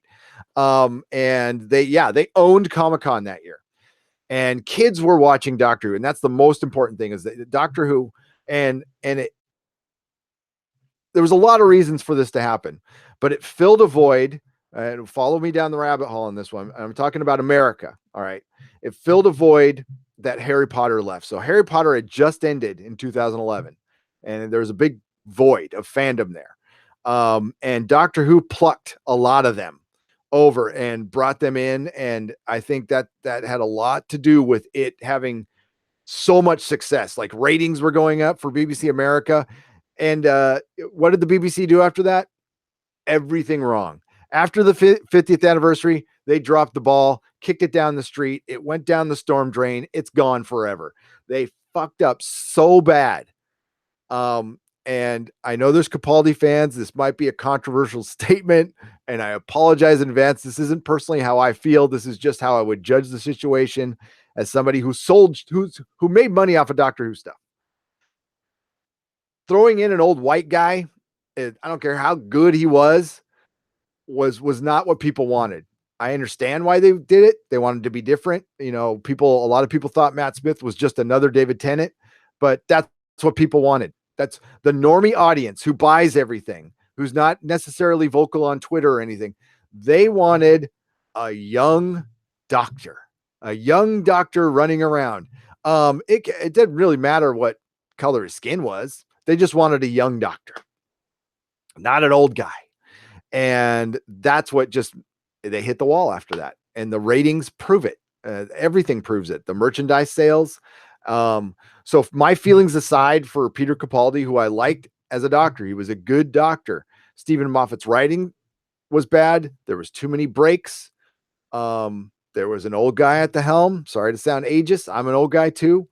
And it took all the wind out of their sails, and it was done. So now it's just hanging on to its hardcore fan base is hanging on, and that's probably enough for the show to survive. And it led to where we're at today. Sorry, that was long-winded, but that was my observation. And shit can't run perfect forever. Okay, TV shows have a life, and this one, even though it does change out, it's going on its 11th season. So, but BBC did all it could to fuck it up. Yeah. So let's get to the chat. I hope I didn't piss too many people off, but that's and it sucks. I'm a fan. Okay. Fan. Always will be a fan. Forever a fan. And oh yeah, doctor's name right there too. Moffat writes all his female characters the same. Seriously, take the names off the scripts and it wouldn't be able to tell who's who. Silver Spike. Yeah. And maybe that was it. Maybe that was the source of it. He just wasn't good at it. Russell T. Davies You know, what's weird is I at first when I thought Moffat was better, and boy was I wrong. Russell T Davies, I don't know what happened. Maybe he just wanted to go out on top. Maybe Silver Spike knows like what's behind the scenes. Why did he go after 4 seasons? Was he tired of BBC politics? Because I heard that's a little rough. Because he could have gone on for at least 3 more seasons. The Eccleston Tennant era was perfect. That was TV gold. That was just perfection. I think there's like 2 episodes I don't like out of that run, and they're not that bad. I can rewatch over and over again. Eccleston's performance as the Ninth Doctor is my favorite performance, but Tennant's my favorite Doctor. You know, it's tied with him in the Fourth Doctor. Tom Baker's like the Doctor. Okay. I loved River Song. I did. Stephen Moffat wrote best with Russell T Davies. Let's just be honest with that. And that's how I got into New Who. Was Netflix, Langley? Yeah, I thought that was the answer I got from most people when I was asking them at the store. It's like, how'd you get into it? They either said you from walking in the store or Netflix. And you know, I would tell people, it's like, if you got Netflix, they're all there. Go binge it with your kid. And it's the one thing, like both of my sons and I watched it every Saturday. Like before I went to work, we'd watch a couple episodes, and it was like family bonding moment. I will eternally love Doctor Who for that. Now there is other alternatives out there. Okay. There's the Big Finish audio series, which I am a huge fan of. I spend so much money with them. It's stupid. Okay. They get all my money, especially since they've been bringing David Tennant back to do stories. So there's audio if you want the 10th Doctor back, just go to Big Finish audio. You can download it on Audible. I'll shill for them a little bit. They're good. They're good. If you like that kind of stuff, you know. Silence in the Library is still one of my favorite episodes. The introduction to River Song in hindsight is so cool. Oh, yeah. My all-time favorite. Okay. So my favorite episodes from Tenet era. My favorite episode is Utopia. Because that ending is awesome. That is one of the best freaking endings. I didn't see it coming. Okay. So like I just didn't expect, spoilers, the master to come back. And the way he came back was just fucking cool. The music, the setup for it, everything. God damn, that was a great episode. Everybody says Blink. Blink is great and everything, but as far as just Doctor Who lore and the fucking Utopia, it's a good show. Doctor Who is for kids. Camp is okay. FFS Daleks vaporize people with plungers, says Grady Broyles. That is true. And it should remain for kids, Grady. That's my argument, that the series 1 through 6 were fun, thrilling. A kid could watch it and an adult can watch it, and both get equal enjoyment out of it. It was perfection. Russell T Davies was artful at that. Stephen Moffat can't write for kids and for women, apparently, but he can't write for kids. Season 8 was really fucking dark. And then season 10, too many dark themes. I liked, it was great seeing the master come back in that last episode. That was fun. But and the OG the OG Cybermen, that was fun too. There was some fun stuff. Okay. I mean, I watched we covered it here. They should have taken a page out of Doctor Who's playbook for the 50th anniversary. Day of the Doctor was amazing. So was the 5-ish Doctors was equally amazing. Absolutely agree. Man. What's my favorite Doctor Who spin-off series? Torchwood. Sarah Jane Adventures was pretty damn good too. I watched them all. Yes. Torchwood, while very inconsistent show, is a show. What's funny is that's the show my wife likes. She doesn't like Doctor Who, but she loves Torchwood. Captain Jack is my favorite character, and I would love to see Torchwood come back, bring in River Song. That would be amazing. It would be amazing. And I know Chibnall worked on Torchwood too, and season 3 of Torchwood's my favorite. That one's dark. Ooh, that's dark. That is some dark stuff. They wanted a pretty boy. Yes, they wanted a pretty boy, Silver Spike. They wanted a pretty boy, and there's nothing wrong with that. Matt Smith was great, Grady. I liked Matt Smith quite a bit. I didn't realize it until I was gone, and maybe that's how it works with the doctors all the time. And Matt Smith's the one guy who could come back because he's young. My theory is when Doctor Who came to America to film they lost Pawn to Hollywood, and that's when it started going off the rails, says Bishop Pax. Absolutely, that was one thing I left out, and you are so right on that one. On the back of some of the toys they came out in 2012, they spoiled some plot for the upcoming season, and season 7 wasn't supposed to be split up for one, or it was, but it was supposed to have the pawns in it later on. And I misspoke there. Sorry. On the back of the toys, they talked about a Dalek invasion. So they hadn't shot any of this, but they had planned out a whole Dalek invasion of London and everything. And then you're right. Karen Gillan and Matt Smith were both drawn to Hollywood. Matt Smith, I think, stuck it out a little longer, but they lost Karen Gillan sooner than they wanted to. And that screwed up their plan a little bit. They should have locked her down to a longer contract. And yeah, so that played into it too. Nobody's come out and said as much, but that's what it looks like on the surface, Bishop. It really looks that way. I mean, so many things led down to that. But yeah, there was a gun. I'm looking around for it. There was a gun toy that they came out with, which was a piece of a Cyberman, a piece of a Dalek, and a piece of a Weeping Angel. And they changed this a couple times, but on the original version of the gun, God, why am I blanking on their name now? The army of the church army had, so the Doctor, remember at the end of season 6, the Doctor disappeared. All right. And he was supposed to be gone. And that's one of those famous Stephen Moffat plot threads that they never followed through on, which would have been great. Well, they were going to continue with that.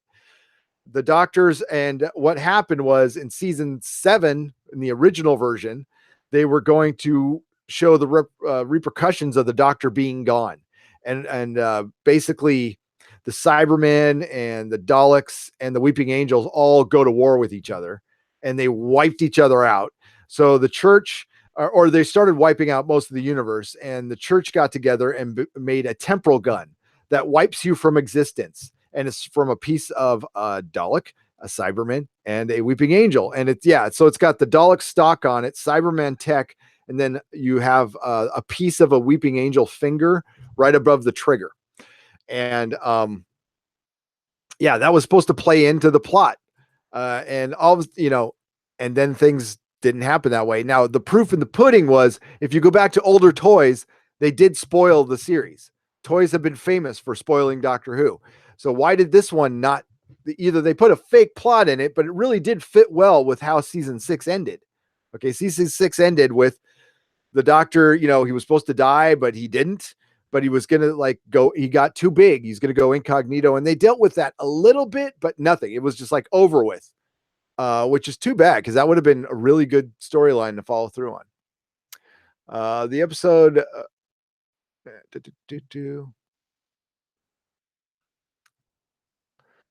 love Torchwood, but Sarah Jane Chronicles, or whatever it was called, was special. Yeah, Sarah Jane Chronicles for a kid show was really cool. Really, really cool. And it was beloved. The ratings were great on that one. It's so sad when she died. Yeah.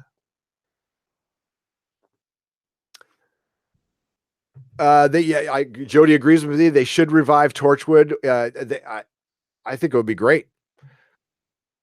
Maybe that's in the works. I don't know. I haven't seen what old Captain Jack's been up to.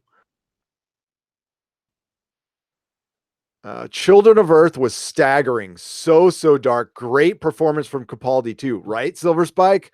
That's the one I go back and watch. But man, whoa, that's one of the darkest fucking endings. Yes, River Song in Torchwood. I would love to see River Song in Torchwood.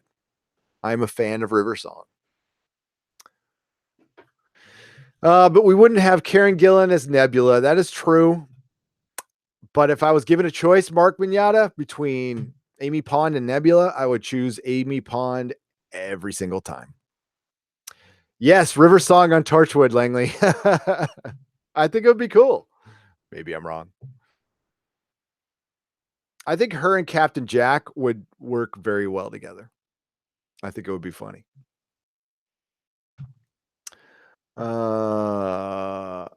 Okay? Bye, Feisty. Catch you later. Yeah, I'm gonna wrap things up pretty soon.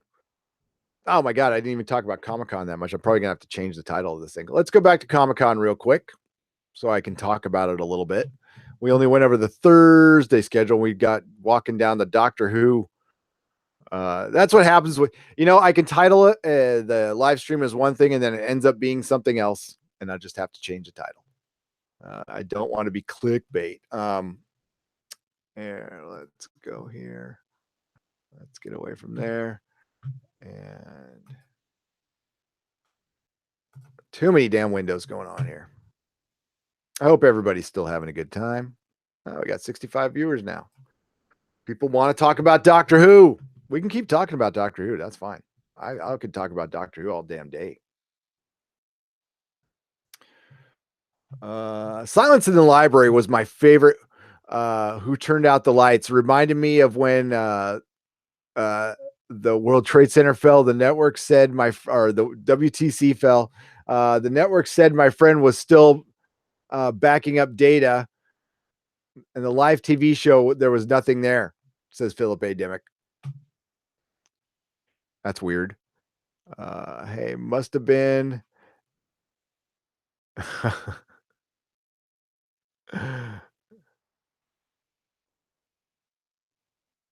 Oh, it must have been an American, given the UK's silly attitudes on firearms.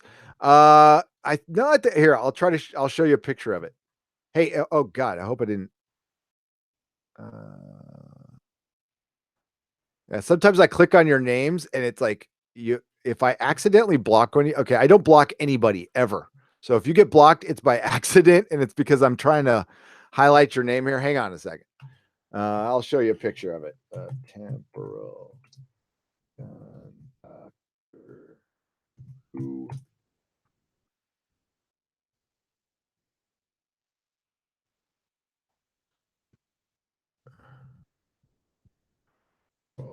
Polygon. Let's see if it's here. Yeah, there it is, right there. All right, so it's this. That's the temporal gun. And there is a little weeping angel's finger right in here.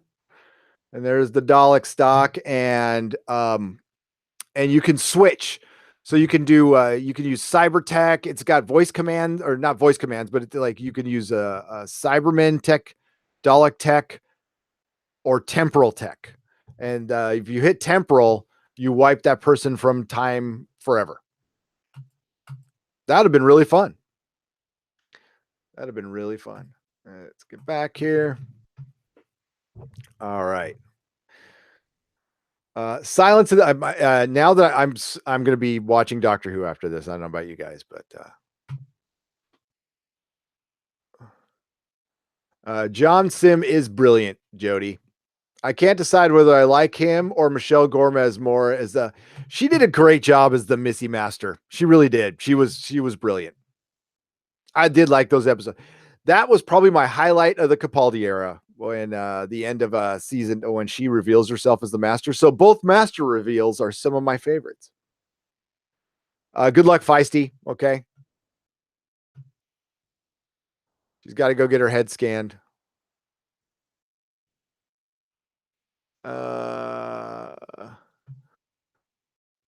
Yeah, Capaldi was brilliant in Torchwood. And we're all saying good luck. I adore Missy, says Langley. Yeah, Missy was good. Missy was the highlight of the Capaldi era. Absolutely. Their chemistry was so good.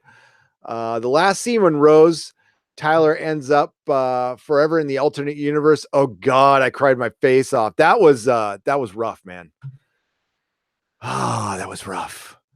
Okay, like we were talking about with 12 Monkeys, what Doctor Who, the early era, did was in a very short time got you familiar with its characters and you adored them. You adored all of them. There wasn't anything in I know some people didn't like Rose. I don't get that at all. I fucking love Rose. Rose was awesome. Every bit of Rose was awesome. And I liked, I have nothing bad to say about the Tenant era. I liked all the companions. I liked all the endings. I loved everything about it. There was 2 episodes towards the end of season 4 that maybe the one with the kid who drew the pictures and the dad was coming back. I didn't love that episode. And then the one that the fan wrote. Uh, with the guy who sucked all the people into him. I didn't like that episode either that much, but I mean, they weren't that terrible. Okay. Another great episode with probably the second best ending of the series is Turn Left. Turn Left was awesome. And that one doesn't have the doctor in it, barely. It's all Donna. That was such a good, that was dark, but the end, with the music build up and yeah, and it says Bad Wolf anywhere. Like, who didn't get goosebumps at that point, man? You're just like, oh damn.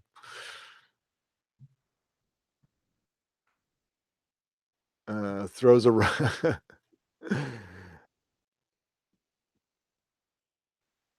my god. I'm getting hungry now. Donna Noble and BBC Merlin episode. What's that from? I liked Merlin. That's where I know the guy from Humans from. He was in Merlin. Sailing Coconut. I was trying to like the guy from Humans. I'm like, where have I seen him before? I've seen this guy before. He was in Merlin. How's the city in the city there, you folks in the UK? Is that good? I want to check it out.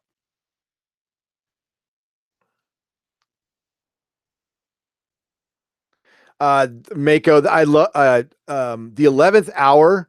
Uh, honestly, is the best episode of the Matt Smith era. It is to me. I mean, that is a great. It's. You could tell like Stephen Moffat spent like a year writing that one because that one is so good. Yeah. So him eating fish sticks and custard with Amy Pond, little Amy Pond, is a sweet little scene, and it is that. I mean, Moffat had to hit it out of the park. That was the scene following up David Tennant. So many, I guess, so many people were pissed about that. I really wasn't, but yeah, that was the 11th hour is a great episode. Rose was amazing, and Mom was amazing, and Mickey, Ricky, Mickey were amazing. Yeah, so that sells it. So yeah, that I think I mean, like, would you guys be cool if we talked about uh new Who? And I mean, like, not what's coming out, but retrospective on the good stuff. If you guys would be down with that, I'll recap the episodes. I would love to do that. That would be a passion project. We just got to have people watching, you know. So if you guys are into it, I'll do like I did with Farscape. I'll recap Rose, and maybe we'll do it this week. I'm sure most of you have seen it.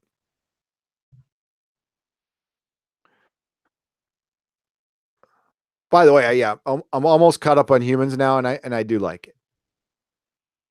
I do like it. So okay, was it Pen Farm Girl or Rough Girl who told me to get into that?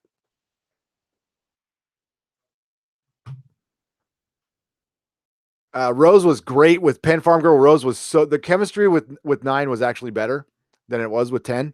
Not saying it was bad, but I freaking love Eccleston. So I don't know if you guys can see back there. Oh yeah. So okay. So okay. So we're gonna go long today, I guess. Sorry, folks. Yeah, and we won't go too long. And when I see the view count going down, that's when I start. But I don't know if you can see back. Oh, my microphone's there. So that the company that does that stuff right there, they're a good company. We can't have them going bye-bye. Okay.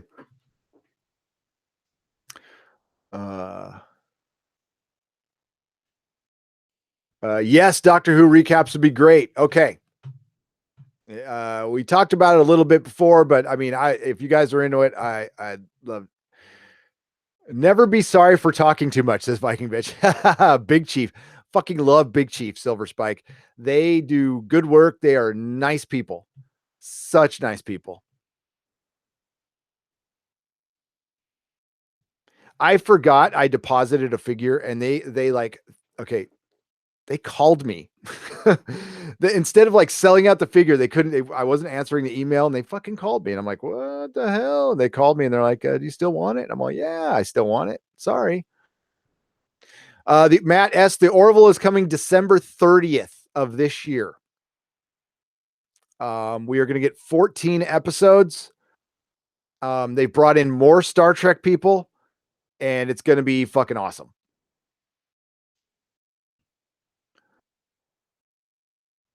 Love Pone, take care, man. Or I would say, man, person, take care. Thanks for watching. Appreciate you. I thought who recaps were already decided. Yes, they are decided. They are decided. The season 2 premiere, Penn Farm Girl. I always kind of go back and forth on shit, especially when I've been reading my analytics of late, and they haven't been great. But it's, to be honest, we go as TV goes. So when TV season kind of quiets down, so do we.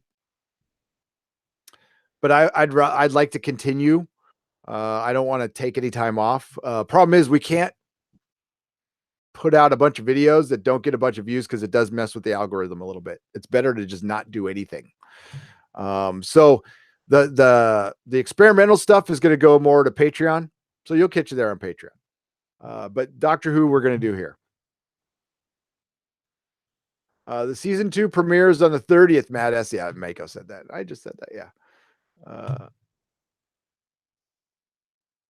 I think maybe part of the problem with Moffat was the attention was divided between Doctor Who and Sherlock, aside from the perchant for mystery boxes that led nowhere.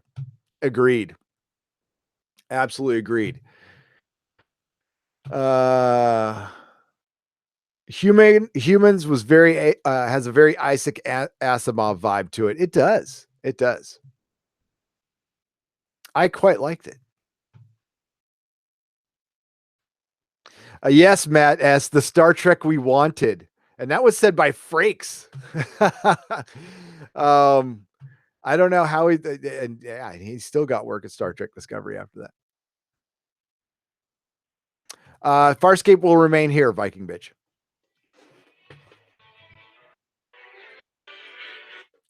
It's my Westworld ring on my phone. Sorry, folks. It will remain here. All right, so let's get to the Comic-Con stuff, and Doctor Who will be talked about much more. If you got, I mean, I could make this a Doctor Who channel. I won't, but I mean, I could. I mean, I love Doctor Who that much. And that's part of the, that's part of the thing I want to tell the Star Wars fans too, is like, I went through something very similar that some of you are going through right now with Doctor Who, and I made my peace at I'll always have the old stuff. I mean, that's the kind of the piece you can always make with your comic books too.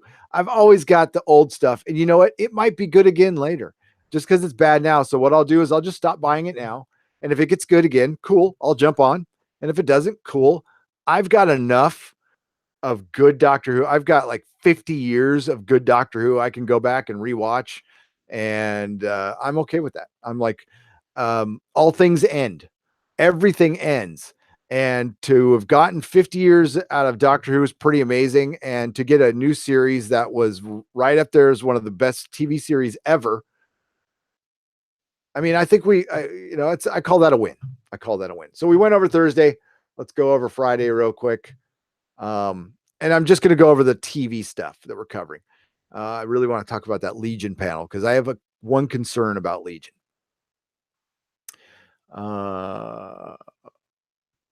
this is the Friday schedule. Let's take a look at it there. I cannot see the chat right now. I'll get back to you guys in just a second. Hope you guys are enjoying today. I didn't have I mean, I've been on vacation. I just got back. Didn't have a ton of time to prepare. So I hope you guys are enjoying today. The official schedule has arrived. Related God. Okay. Oh, this is messy. I got to read this whole thing. I'm not going to preview night. So the biggest panels on Friday will be the movie panels taking place in Hall H in the afternoon. Things will kick off. By the way, Doctor Who's kicking off Comic-Con in Hall H. I didn't mention that. It's 11:45, I believe, on Thursday. So there's going to be dual panels for M. Night's Glass, which I'm really looking forward to. And David Gordon Green's Halloween, which I'm kind of looking forward to. There's some Transformers stuff.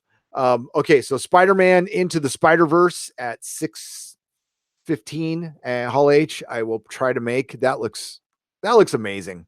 It just does. On the TV side of things, Fear the Walking Dead at 11:15 a.m. maybe. Preacher at 7:30 p.m. I will be at for sure. There's going to be a Vikings panel. Viking bitch in Ballroom 20. Following the panel for Hulu's J.J. Abrams and Stephen King series Castle Rock, which we are covering. That'll be on July 25th is the premiere episode. We are covering Castle Rock. We're also going to probably cover Mr. Mercedes when it comes back. The first episode's going to be screened. Oh, there you go. That's at 12:45. So that's going to be me waiting in a line for a long time. Oh, and then I am not going to miss this one for the goddamn world. Star Trek Discovery panel.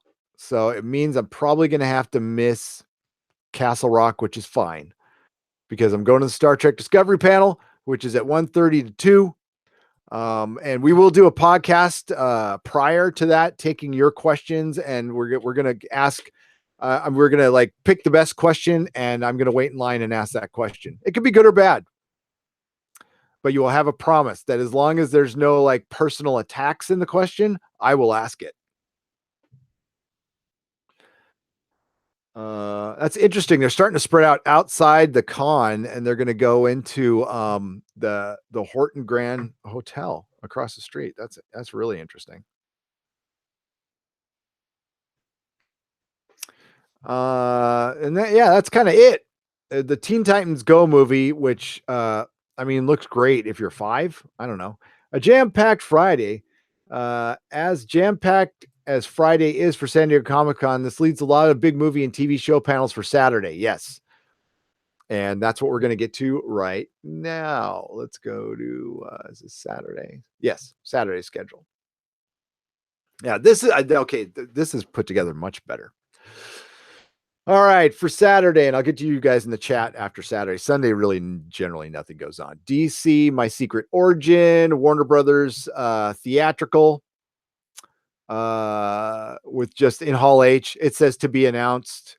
That means all their, Batman stuff. We're going to get a lot of announcements. I think they'll announce a Superman movie here, another Man of Steel movie. I think we're going to get news on Batman from Matt Reeves. We're going to get a lot of interesting stuff in this panel, and that will be at 10 a.m. on Saturday. So by 11, you guys will know, probably before I do. Black Lightning special video presentation and Q&A is at 11 a.m. in Ballroom 20. NBC's The Good Place. Dennis has really been on me for us to cover the show when it comes back. What do you guys think? I checked it out. It's really good for like a comedy. It's really pretty fucking good. Simpsons, Krypton. Won't be going to that. Big Hero 6. Nope. We have The Simpsons, of course. DC's New Age of Heroes. Laura Croft's defining moment. Does she have one? I mean, she might in the games, right? Is that what they're talking about in the games?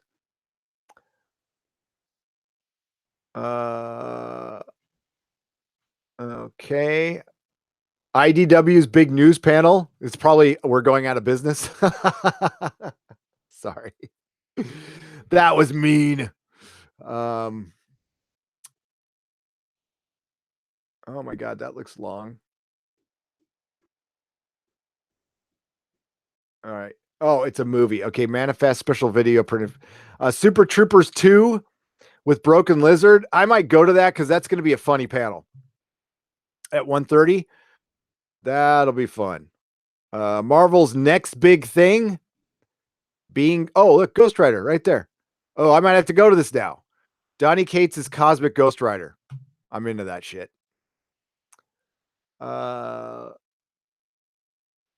Video, The Gifted, yes. The Gifted at 2:30, July 21st. We're going to go to that. From 20th Century Fox. And The Gifted picks up after the explosion of the Atlanta station. The mutant underground search for their friends and family who left the inner circle, having tracked the outside of Washington, D.C. Yeah, that's right. The group had split apart, and we have basically a Magneto side and a Professor X side. And Polaris has joined the dark side. And Polaris was the best thing about that show. She was great. The show was, I mean, it could have been better. It wasn't bad though. I had a good time watching it. It just had some slow parts in it. No super. The Orville, the Emmy award-winning show, will have Seth MacFarlane is back for season 2. Are they going to show anything special? Give an exclusive look at some of the new and exciting missions in the upcoming season. That is at 4 p.m. on Saturday. So I will be on probably 10 minutes after it ends with the live stream telling you what I saw, and then we'll upload the video from the panel. So that panel, we're not going to assault you with panels. Okay. We're going to put up panels for shows we cover that we don't think anybody else will record. I think the Orville might be one of them. I could be wrong. Ooh, Batman, the animated series on Blu-ray. That looks good. The Man in the High Castle, DC Legends of Tomorrow, The Purge, a Deadpool 2 panel. That might be fun. DC's Tom King. Oh, I got some questions for you, dude. I don't like you anymore. I'll just say that publicly right now. I used to like you. Ooh, Deadly Class. That looks pretty cool. That looks pretty. Be the first to get a sneak peek of Sci-Fi's new series. Oh, it's on Sci-Fi. Never mind. Deadly Class, based on a graphic novel by Rick Remender and Wes Craig, executive producer, produced by the Russo brothers. Yeah, this might be really good.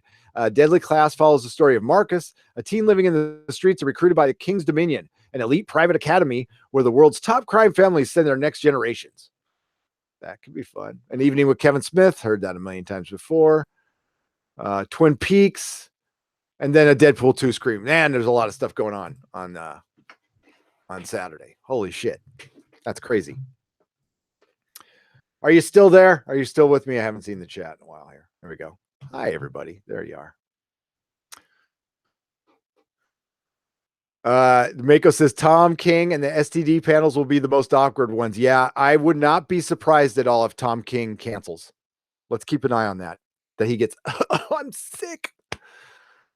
Yeah, I've got to wait on some stuff. Just for my personal issue with Tom King is got everything to do with the DC's marketing, and it's not his fault. Okay, he wrote a comic book. He wrote the comic book he was asked to write. It's a pretty entertainment. Quite frankly, I'm not the biggest fan of Tom King's Batman. Okay. I love Tom King's Mr. Miracle, and I loved his Vision series. Not the biggest fan of his Batman. It's okay. It's pretty good. It's not great to me.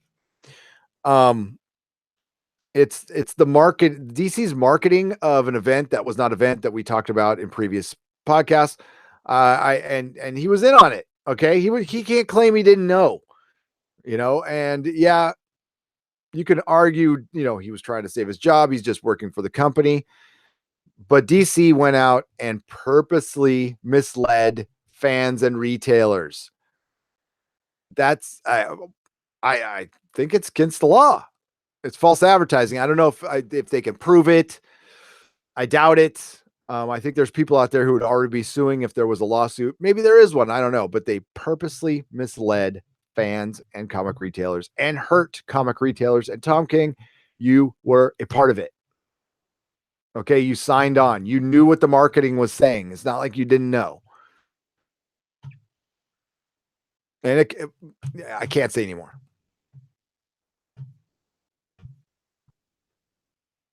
SD is the crew of the Discovery going to an alternative universe where Star Trek does not suck.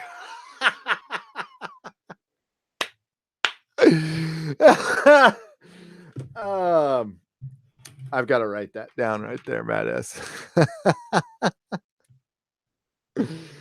It's really straight and to the point. I got to timestamp that. Okay. That was funny. Jody says The Good Place is awesome. Yes, please cover it.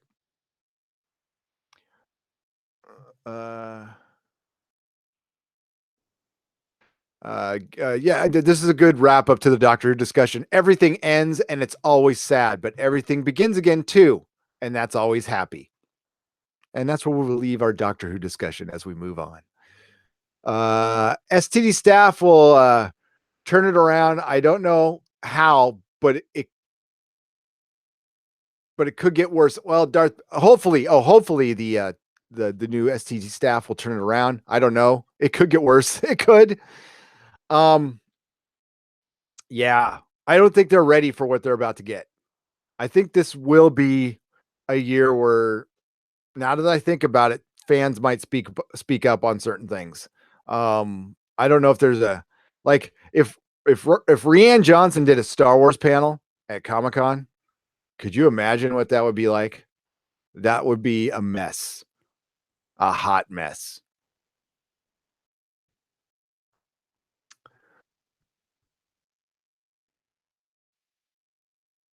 I still want Gary to get hooked on Vikings and then dress him up for the calendar. Is Vikings still going or is it done? I can't remember. I could get hooked on it. There's a lot of shows I didn't watch, and it's not because I didn't like them or anything. I just don't have the time. But I'm making time. I didn't make the time. I'll be honest there. I could watch more.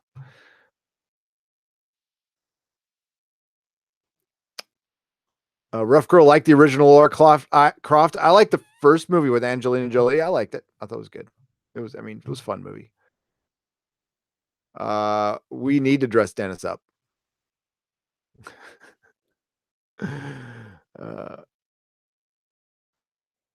Yeah, Broken Lizard will be a funny panel. Those are hilarious. I used to go to anything with a Jack Black used to do a ton of panels at back when he was like really, really funny. And Tenacious D did a panel. There's been a lot of comedy panels that I like to go to. The fun panel. Those are the fun panels. The fun panels were like the Firefly panels. That was a fun panel. Nathan Fillion is hilarious.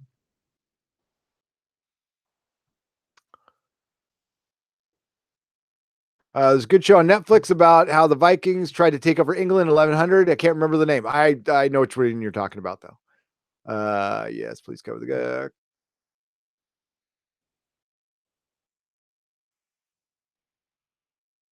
Comics Division is a Vikings fan. He is. Maybe he would. Walter Goggins. The Last Kingdom. That's right. Thank you, Slurmy Scott. That was it. You're right.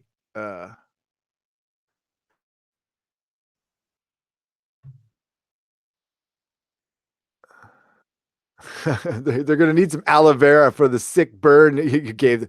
I have to think of it. That was Matt S's. Yeah, I will burn. I will think of something good. See, the thing is, the question has to be good enough to irritate but not get me kicked out. That's it.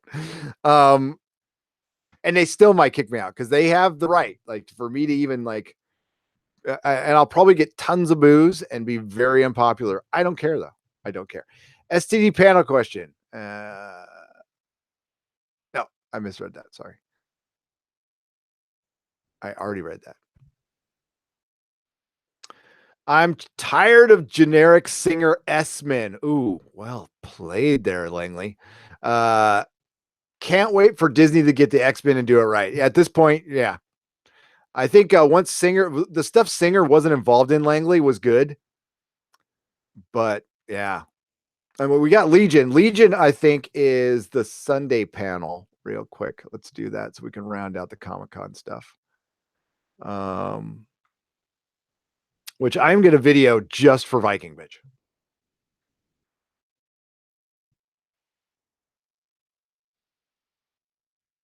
Sorry for the silence there. I'm looking at the Supernatural, Sons of Anarchy. Okay, there we go. All right. As usual, Hall H is, you guys don't want to just stare at me. That's boring. Okay, last schedule here. Then we'll do the chat and we'll wrap things up. Still got like probably 20 minutes, man. This is a long one. As usual, Hall H is where the biggest events are happening. Okay, I'm going to stop right there. No. I would say if you're going to Comic-Con for the first time, pick 2 things you want to see in Hall H. Like 2 things you just cannot live without, because everything else will be videoed and you can watch it later. You have to wait in a horrendous line. It's the chairs are uncomfortable. It's a giant arena of like 5,000. Some stuff is fun, but a lot of these panels are boring as hell. Nobody's bringing anything to the table. So you got to ask around and ask, like, like the Supernatural panel would probably be the most fun. Those guys have been to a lot of cons. They know how to work the crowd, and you need to go to where things are going to be funny and people know how to work the crowd, just because they're not going to give you any new information. You're not going to learn anything. You're just going to get to stare at your stars 1,000 feet away. That's as close as you'll get. It's really not worth it. The best parts about the con, usually what makes a great con, guys, is who you go with, is your friends. You're hanging out with your friends. Then it doesn't matter what the fuck you do, but go on the floor and walk the floor, meet artists, go talk to people, and then check out the outside stuff. The promotional stuff outside is actually a lot of fun. That costs nothing. There's some damn good food down there in downtown San Diego. Yeah, if you go to San Diego, you find the smaller Mexican restaurants that look like they're kind of divey, but they're not. And they're either called Alberto's, Roberto's, Juanita's, anything with a Berto's at the end. There's a John Berto's, Jill Berto's, Phil Berto's, Bob Berto's, anything with the Berto's at the end. And get a carne asada burrito if you eat. It will be the best Mexican food you've ever had. Period. All right, so as usual, Hall H is the biggest events. We already went that. Sunday's offerings will mostly focus on popular TV shows at 10:30. We get Supernatural at which is going up to its 300th episode, for Christ's sake. 11:45 is Riverdale. Behind the scenes, the Son of Anarchy spin off The Mayans, MC. And then finally, Legion ends Comic-Con. Oh, no, it doesn't. Okay, sorry. Legion fans should show up for a 2:15 panel and discussion at Q&A. So usually I skip out of Comic-Con at about noon on Sunday. I will not be doing that. I will be going to Legion. Fans interested in the weirder side of comics should show up in room 60 at 10 p.m. For DC. For all, we'll examine the lesser known imprints of the publisher. Oh, that looks fun. With artist John Romita Jr. I like that.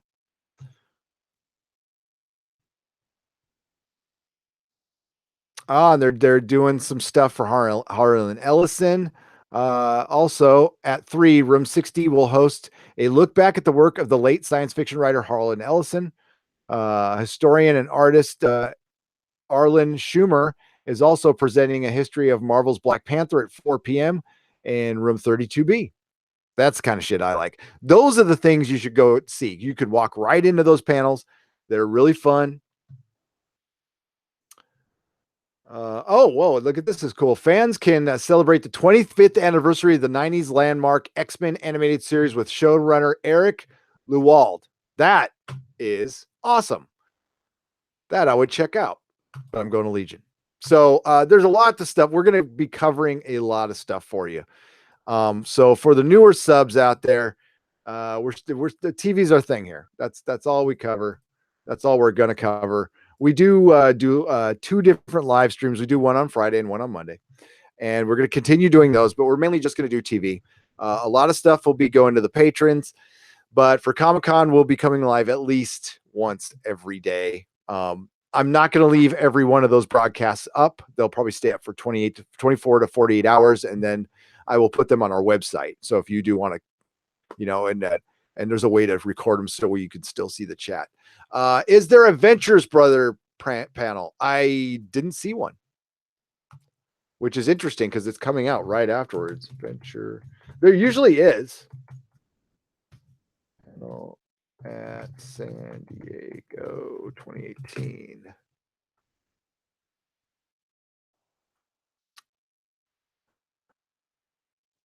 Yes. Yes, there is.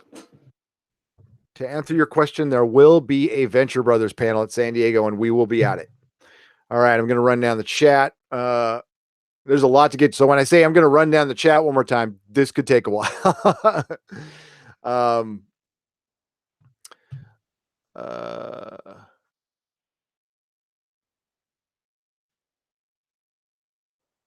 What the hell? Sometimes I get the weirdest notifications, and you get a notification that says you're an asshole.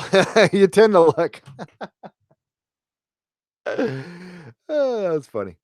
I'm like, what? I know. Shut up.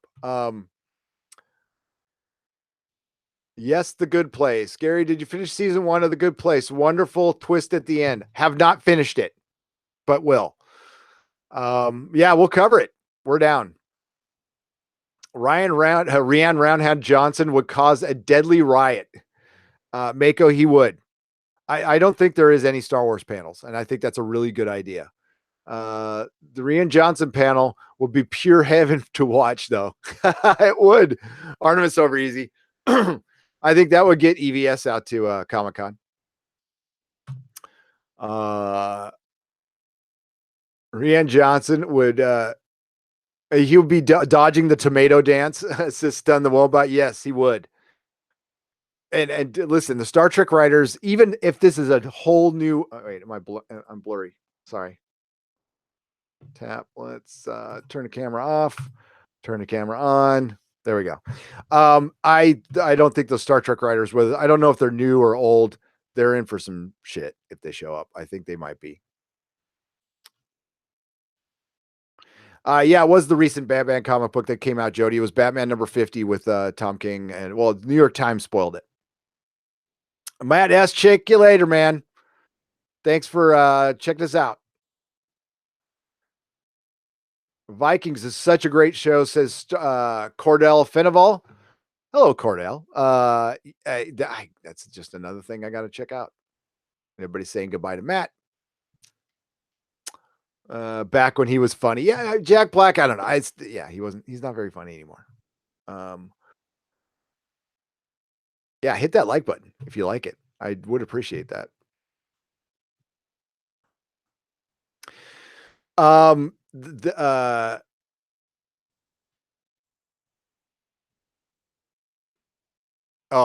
34, just for the Dio appearance live, Tenacious D, and using Devil's Horns as a bong at the end. Yeah, dude, that was fucking love Tenacious D. They performed live at Comic-Con. It was really fun.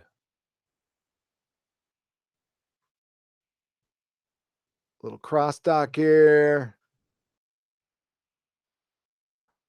If The Last Kingdom is, I will cover. Is it over? I guess it's a Netflix series, so we would cover probably the next season. I don't think we'd do a retro review on that though. Darth Barbecue. I think the question is, does SDC does Comic-Con stream panels online for fee? I think they do. I think they do. I think they actually did for the first time last year. Here's a little story, kids. So the last year I owned the store, I wanted to live stream. I used instead. I got a booth at Comic Con. Instead of selling things there, I decided to break the rules and make it a little interview studio and do live streaming. This was when live streaming was not easy. Okay, this was 2013. It's a lot easier now than it was back then. And it was a complete shit show. And I've told you the story. And that's going to be part of so December 7th.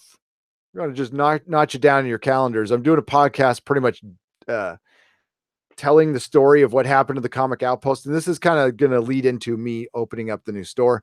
But it's kind of me telling my side of the story of what happened, everything that happened, because I want you to hear it from me.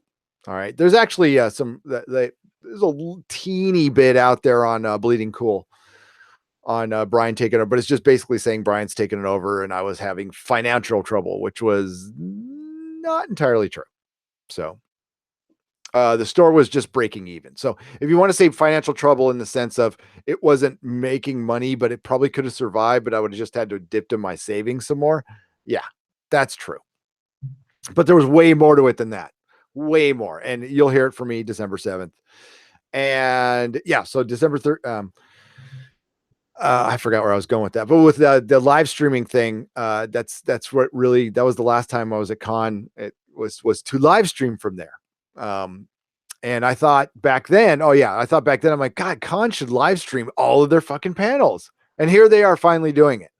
And they could have done it years ago.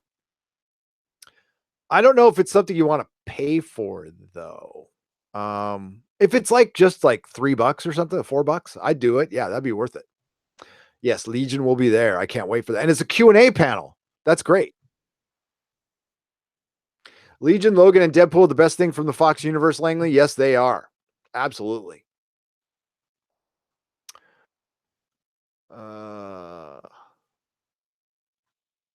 The panels, most panels are pretty boring, Darth Barbecue. But if it's something you're really into, the thing is they would only stream like the big ones, and they wouldn't stream like I'm just for an example, if they had a Frank Miller panel, they wouldn't stream that. And that'd be like the one thing you'd want to see. You know, like I would love to hear Frank Miller talk for an hour or something, or an artist you like, or an actor or creator. When we're traveling, we always ask the locals where to eat. Rarely ever leads us wrong, and often leads us with damn good eats, says Apple Crew. Yep.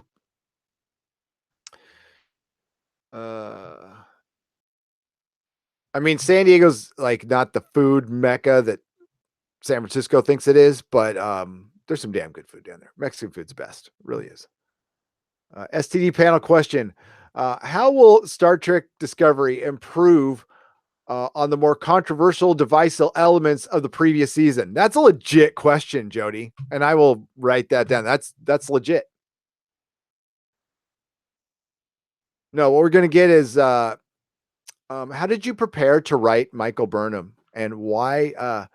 And she is so much better than Spock. Yes. Oops.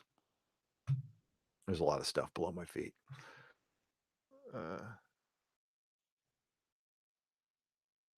Yeah, Mary and I have that in common. We both named our son after Wolverine, and then the middle name is after James Kirk. You did James, and I did Tiberius. That's weird. Small world. And I answered if there's a Venture Brothers.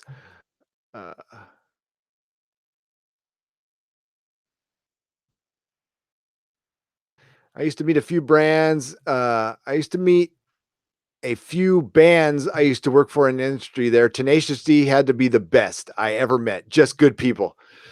Stun the Wombat. That's awesome. Yeah, I actually met them once. Okay, so I saw them at Comic-Con, but I was in the green room with them at Jimmy Kimmel and met them in there, and that was awesome. I won a contest to be in the green room at Jimmy Kimmel, and it just happened to be when Guillermo del Toro and Tenacious D were there in 2010, I think. It was fun.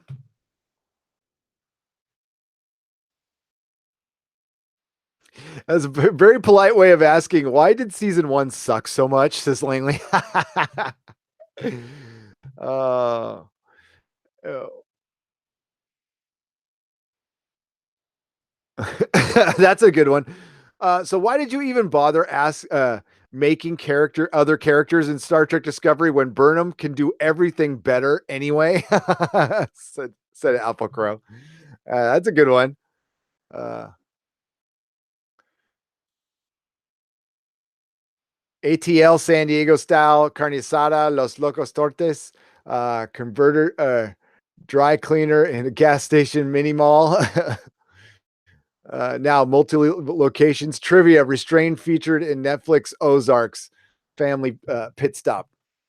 I don't watch Ozark. I'm sorry, M. Wims, but you're true on you're right on the SD style carne asada. There you go. Oh, is that from ATL? From the series? I'm a little confused there. Sorry. We're back at the bottom of the chat, and I am like at the bottom of my energy. God, man, sometimes live streaming can take a lot out of you. Just sitting here and babbling. I hope you guys enjoyed it. I had a really good time. So we might pop up again if the Outpost looks like it's worth covering. I will cover the Outpost on Tuesday. Dennis asked the question if we cover. There's some Bobcat Goldthwait Chronicle show on Travel Network that's horror related that looks interesting, but it's on the Travel Network, and I don't know if anybody's going to watch that, so I'm not sure. Doctor Who, we're going to do Doctor Who, but this week's going to be pretty quiet for us. We're going to kind of pump the brakes a little bit so I can prep for con. Plus I got a lot of work. You know, of course, before you go on vacation, you have to like do twice as much work. So I'm going to make sure I'm prepared and I don't have work calling me while I'm gone because I won't answer. So yeah, but if keep an eye on the schedule at nerdrotic.com. We schedule all of our live streams. And take the time to catch 12 Monkeys if you haven't seen it, and then check out our recap because we really love that show. And also take the time if you haven't watched it to watch Preacher. It's a pretty damn good show, and I want it to survive, and it needs more viewers. So I'm going to shout out. STD didn't even get around to half the bridge crew. The TAC officer died early on, had more to do. And he says, LOL, right, Bishop? I made that point in the recap. So I'm like, I don't know who this fucking crew is. You know, what is the name of the girl who was like, who got hurt and she had, you know, you figured out her name like 7 episodes in. Leonard Thomas III, thank you for the chat. Was fun. Bye all. Have a great Monday. Mary Bishop. Mary Bishops. Oh, see, I'm starting to lose it. Mary Ashmead Bishop. Pax, Doug 34, Langley Neely, Blondie Lady, Apple Crow, Darth Barbecue, Viking Bitch, Lubella, Stun the Wombat. I'm starting to lose my ability to talk. Mako, Jody. I'm going to try to catch everybody. I'm going to try. The Sailing Coconut, Rough Girl,